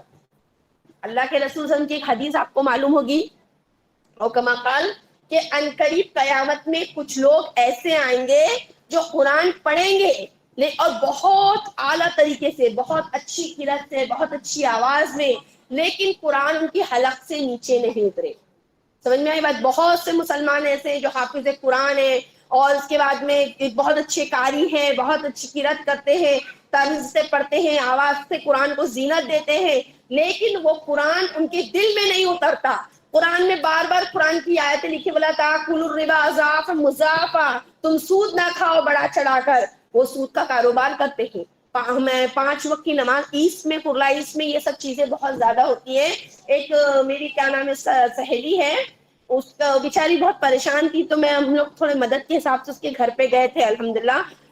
تو ایک عورت بیاس پہ دھندا کرتی تھی. جو ایک عورت کا 18 لاکھ کا بتائی وہ ایک الگ عورت ہے. جو دوسری عورت کا بتا رہی ہوں میں, وہ عورت اتنی موٹی سونے کی ہار سمجھو چین بولو یا کیا زنجیر بول دو سونے کی, وہ جیسے وہ سلاخوں میں زنجیر گڑی رہتی نا, اتنی موٹی چین اس کے گلے میں تھی. 4 انگلیوں میں انگوٹھیاں بڑی بڑی, ناک میں اتنا بڑا وہ پہنی تھی. اس کو دیکھ کے خباثت ٹپک رہی. اس عورت کے بارے میں کیا مشہور ہے پورے محلے میں؟ تہجد گزار عورت ہے. تہجد گزار عورت ہے. وہ 5 وقت کی نماز پڑھتی ہے, اور وہ کیا کہتی ہے کہ میں لوگوں کو, میرے پاس پیسہ ہے تو میں لوگوں کو پیسہ دے کے ان کی مدد کرتی ہوں, اس کے سلے میں کچھ پیسہ زیادہ لیتی, تو میں کیا غلط کرتی ہوں. یہ لوگ, اور وہ پیسہ ہی نہیں لیتی, وہ مہلت بھی نہیں دیتی. پہلی بات تو بیاس چلاتی ہے. بیاس چلانا کیا, سود سے پیسہ لینا یا دینا. ایک مرتبہ اپنے سود کا کاروبار کرے, اپنی ماں سے 36 مرتبہ زنا کے برابر. کتنی مرتبہ؟ کوئی عورت یا کوئی مرد اپنی والدہ سے 36 مرتبہ زنا کا ارتکاب کر سکتا ہے؟ تصور بھی نہیں لا سکتا, ذہن میں یہ بات بھی نہیں لا سکتا, اتنا بڑا گناہ ہے کبیرہ کا. وہ عورت چکری بیاس چلاتی تھی. چکری بیاس سمجھتے ہو کیا ہے؟ یعنی ایک آدمی نے 500 روپیہ کسی کو قرضہ دیا, 1 مہینے بعد 500 روپیہ وہ نہیں لوٹا پائی, تو 520 روپیہ دینا. 20 روپیہ کیا ہو گیا؟ سود ہو گیا. اب وہ مہینے 20 روپیہ دینے کی ڈیٹ بھی نکل گئی. کیپٹل تو ویسی کی ویسی رکھا ہے, 500 روپیہ قرضہ ایسی رکھا ہے. وہ 20 روپیہ اس کو کیا کرنا تھا, اس کو سود دینا تھا. وہ 20 روپیہ بھی سود دے نہیں پائی, تو وہ 20 روپے کے اوپر بھی بیاس چڑھ جائے. 500 کا بیاس 20 روپیہ, 20 روپیے کے اوپر بھی بیاس چڑھ جائے گا. اس کو چکری بیاس کہتے ہیں. بات سمجھ میں اصل میں اکاؤنٹس پڑھی ہوئی ہوں نا, اس سے مجھے اس سب کی نالج ذرا زیادہ ہے. تو اس کو وہ 20 روپے کے اوپر بھی کیا ہو جائے گا, بیاس چڑھ جائے گا. تو وہ چکری بیاس, باجی بہت ڈیٹیل میں بتا رہا, لگتا کچھ گڑبڑ ہے. میں کامرس کی اسٹوڈنٹ ہوں اصل میں, اس لیے اتنی ڈیٹیل میں مجھے فائنینس کا سب معلوم ہے. اب وہ عورت چکری بیاس چڑھاتی تھی, اور جو سہیلی بیچاری میری تھی وہ اسی چیز میں پھنس گئی. شوہر کو برین ٹیومر ہو گیا تھا, بچی بیمار تھی, بہت حالات خراب تھے, بہت زیادہ. اس نے قرض لے لی تھی مجبوری پہ. وہی انسان کی مجبوری پہ یہ لوگ فائدہ اٹھاتے. اس کی استطاعت کی قرض دے دیتی اس کو نا. اب وہ ایسے چکری بیاس میں پڑی تھی کہ جس کا حساب نہیں. پھر اللہ کے فضل سے کچھ لوگوں نے مل کے, ہم لوگوں نے جا کے اس کا قرض وہ سب ختم کروائے, اور وہ عورت کا دھندا بزنس ایسے ہی چالو. اب یہ چیزیں پورے محلے کے لوگ, پورے مسلمان, پورا کراؤڈ مسلمان. دادا بھائی نوروجی والی چول ایسٹ میں پلیٹ فارم اتر کے جائیں گے, دادا بھائی نوروجی, اب شاید وہ چول ٹوٹ کے بلڈنگ وغیرہ بن گئی ہے, تو وہ چول میں یہ کام ہوتا ہے. اور آج بھی وہ کام ہو رہا ہے, اور لوگ اس کو منع نہیں کرتے, اور سارے کے سارے مسلمان. اور کتنے لوگ تو ایسا اس کے ساتھ متفق ہے اس بات میں کہ ارے وہ کر رہی ہے تو ہم لوگ کو پیسہ مل بھی جاتا ہے. یہ تو کوئی, ہم سنار لوگ تو کتنا بیاس لگاتے, وہ تو کم بیاس لگاتے. اس سے کیسے متفق ہے؟ سنار لوگ تو بہت بیاس لگاتے ہیں, ہاں وہ تو بہت کم بیاس لگاتی ہے. خیر میں آپ کو یہ کہنا چاہوں گی کہ جو قوم امر بالمعروف اور نہی عن منکر کرنا چھوڑ دیتی ہے, ان کا حال ایسا ہی ہو جاتا ہے کہ وہ گناہوں کو آسان اور صحیح سمجھتی ہے, اور نیکیوں کو مشکل اور کٹھن سمجھتی ہے. جیسے اللہ کے رسول صلی اللہ علیہ وسلم کی حدیث کے ساتھ میں 2-3 حدیث بتا کے اپنا درس ختم کر رہی ہوں. ٹائم کیا ہو رہا ہے؟ بس اذان ہونے والی ہوگی نا. دیکھو حضرت ابو حذیفہ رضی اللہ تعالیٰ عنہ کی حدیث ہے. ابو حذیفہ رضی اللہ تعالیٰ عنہ فرماتے ہیں کہ رسول اللہ, دھیان سے سننا, یہ چیزیں ہم کو عمل کرنا ہے, اور اگر ہم نے عمل نہیں کیے تو کشتی والوں جیسا حال ہو جائے گا. دوسرا, اصحاب سبت والوں جیسا حال ہو جائے گا, یہودیوں کے جیسا حال ہو جائے گا. تیسرا, یہ حدیث اللہ کے رسول کی جاتی ہے. ابو حذیفہ رضی اللہ تعالیٰ عنہ روایت فرماتے ہیں کہ رسول اللہ صلی اللہ علیہ وسلم نے فرمایا, اس ذات کی قسم جس کے ہاتھوں میں میری جان ہے, والذی نفسی بیدہ, اللہ کے رسول فرما رہے ہیں نیکی کا تمہیں لازمن کا مطلب ہوتا ہے فرض, تم پہ فرض ہے, تم کیا کرو, نیکی کا حکم دو اور برائی سے روکو. تمہیں لازماً نیکی کا حکم دینا ہوگا اور برائی سے روکنا ہوگا، ورنہ اللہ تعالیٰ تم پر ایک شدید عذاب بھیجے گا۔ آ گیا تھا عذاب ہم پر کورونا کا، پھر بھول گئے۔ کورونا جانے کے بعد تو اور سرکش ہوتے، میرے کو ایسا لگ رہا ہے ہو گئے کہ ساری بھڑاس نکال رہے، ساری بھڑاس نکل رہی ہے، کیا خرید لے کیا کھا لے۔ رمضان میں دیکھے تھے کھانے پینے کا حال، ہاں کہاں جاتا تھا سب کیا معلوم، دکانیں بھی بھری، گھر میں بھی بھرا، اللہ خیر کا معاملہ کرے، بس کھا ہی رہے تھے، ایسا لگ رہا تھا عبادت والے عبادت کر رہے تھے اور کھانے والے کھا رہے تھے، پچانے والے پچا رہے تھے، ایسا حال تھا۔ اللہ تعالیٰ کیا فرماتے ہیں، اللہ کے رسول کیا فرماتے ہیں کہ تم اپنے اوپر لازم کر لو بھلائی کا حکم دینا اور برائی سے روکنا، ورنہ اللہ تعالیٰ تم پر ایک شدید عذاب بھیجے گا، تم دعائیں کرو گے گڑ گڑاؤ گے اور تمہاری دعائیں قبول نہیں ہوگی۔ اس کی مثال آپ کو دیتی ہوں میں، حضرت ابو درداء رضی اللہ تعالیٰ عنہ فرماتے ہیں کہ تم امر بالمعروف اور نہی عن المنکر کرتے رہا کرو۔ کیا کہا؟ تم امر بالمعروف اور نہی عن المنکر کرتے رہا کرو، ورنہ اللہ تعالیٰ تم پر ایک ظالم بادشاہ مسلط کر دے گا۔ آ رہے ہیں وظیفے، وہ چناؤ ہونے والا ہے نا، سارے لوگ وظیفے بھیج رہے ہیں، ظالم حکمراں سے بچنے کے لیے دعا کرو، اللہم لا تسلط علینا من لا یرحمنا۔ اللہ کے رسول نے تو پہلے ہی کر دیا، ہم کو وظیفہ کرنے کی کیا ضرورت ہے، ہم بھلائی کا حکم دے برائی سے روکے نا، دعا کرتے رہو، اللہم لا تسلط علینا من لا یرحمنا، اللہم اعز الاسلام والمسلمین، اللہم انصر اساکر المسلمین، اللہم انصر جماعت الموحدین واخذل الکفار والمشرکین۔ اور اللہ رب العالمین سے ہمیشہ ہمارے لشکر ہمارے مسلمانوں کے لیے دعا کرو، کافروں پر لعنت بھیجو۔ ہم اگر عمل کریں گے تبھی وہ دعائیں قبول ہوگی۔ تو اللہ تعالیٰ کیا فرمایا ابو درداء رضی اللہ تعالیٰ عنہ نے کہ اللہ کے رسول صلی اللہ علیہ وسلم نے فرمایا کہ تم امر بالمعروف اور نہی عن المنکر کرتے رہا کرو، ورنہ اللہ تعالیٰ تم پر ظالم بادشاہ کیا کر دے گا، مسلط کر دے گا، اور تمہارے برگزیدہ یعنی تمہارے بزرگ، تمہارے نیک لوگ، تمہارے معتبر لوگ، تمہارے اندر جو ایسے لوگ ہیں جن کو تم قابل اعتبار سمجھتے ہو، وہ دعائیں کریں گے اور تمہاری دعائیں قبول نہیں ہوگی۔ تم مغفرت طلب کرو گے لیکن تم بخشے نہیں جاؤ۔ یعنی اب ہو رہا ہے کہ نہیں ایسا، نزدیک والا کمپاؤنڈ میں ہو، سینٹر میں ہو، یہاں پہ بھی ہوتی ہوگی عورتوں کی نماز، یہ مسجد میں کپاڑے جاتے ہوں گے، کپاڑیا نگر میں ہے، دارالہدا میں ہے، وکرولی میں، کتنی جگہ پہ عورتوں کا انتظام تھا۔ کچھ لوگ اپنے گھروں میں انتظام کر لیتے ہیں، عورتیں جمع ہوتی، کوئی حافظ ہوتا ہے پڑھا دیتا ہے۔ اتنی نمازیں ہوئی، اتنی دعائیں ہوئی، اتنی دعائیں ہوئی، ہاتھ اٹھا کے پورا رمضان۔ ہمارے یہاں پہ تو اللہ کے فضل سے بہت بڑی دعائیں قنوت نازلہ مکمل بھی ہوتی تھی، اور پلس ایکسٹرا دعائیں بھی بہت، پیٹوالا کی مسجد میں، لیڈیز مسجد میں بہت ڈیٹیل میں دعا ہوتی تھی، اور اس دعا کی لالچ میں تو میں نماز نہیں چھوڑتی تھی کہ کبھی دیر سویر بھی ہو جاتی تھی تو میں جاتی کہ دعا تو مل جائے گی، اتنی بہترین۔ لیکن کیا فلسطین پہ ظلم رک گیا؟ کیوں؟ کیونکہ باہر جب نماز ختم ہوتی تھی نا، عورتوں کا وہی حال، آپس میں مسجد میں لڑتے تھے، مسجد میں لڑتے تھے، ایسا حال تھا، جگہ کے لیے لڑتے تھے، صف کے لیے لڑتے تھے، کسی میں اتنا صبر نہیں تھا کہ کوئی بھائی تھوڑا عمر دراز ہے، اگر وہ پنکھے کے نیچے کھڑا ہے تو کھڑے ہو جانے، سب کو پنکھا چاہیے۔ تو سرکل بنا کے نماز پڑھا کرو، صفے کیوں بناتے ہو؟ ہر پنکھے کے نیچے سرکل بنا لو، سب نماز پڑھو، ہر کوئی کو پنکھا چاہیے رہتا تھا، سب پنکھے کے لیے، کہ جس کو پنکھے کے لیے نماز پڑھیں گے سب کے لیے نماز پڑھیں گے، یا ایسی بڑی کھڑکی کے سامنے جہاں سے ہوا آتی رہے نماز پڑھیں گے۔ جب ایسا حال ہوگا تو پھر کہاں سے دعائیں قبول ہوں؟ خالی کھڑے ہو کے، میں نے آپ کو یہی بولی نا، امر بالمعروف اور نہی عن المنکر میں فرق نہیں کرنا ہے کہ صرف بھلائی کا حکم دے رہے، نماز پڑھ رہے، دعائیں پڑھ رہے، وظیفہ پڑھ رہے، لمبا لمبا قیام کر رہے، تاک راتوں میں جاگ رہے، شب قدر کی تلاش کر رہے، لیکن جو ہمارا کھانا ہے، جو برائی سے روکنے والا کھانا ہے، جو ہماری نیکیوں کی تھیلی ہے، وہ پوری خالی پڑی ہے، نیکیاں کرتے ہیں اس میں ڈالتے ہیں، نیچے سے سرا کے ساری نیکیاں ختم۔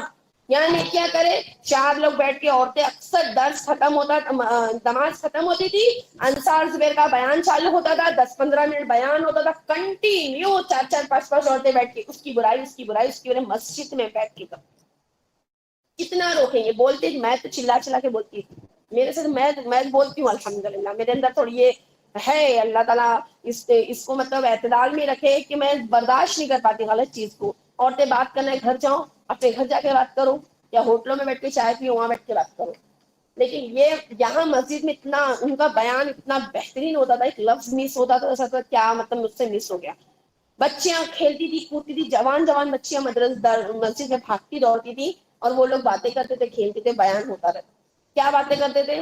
اس نے اتنا پکائی تھی تو اتنا بھیجی تھی، آج اس نے یہ حالت چیز ڈال کے بنائی تھی، آج اس نے سوس ڈال کے بنائی تھی، آج نے شیزوان ڈال کے بنائی تھی، تو نے کتنا بھیجی؟ ہاں اس نے نہیں بھیجی، اس نے بھیجی، ایسا والا.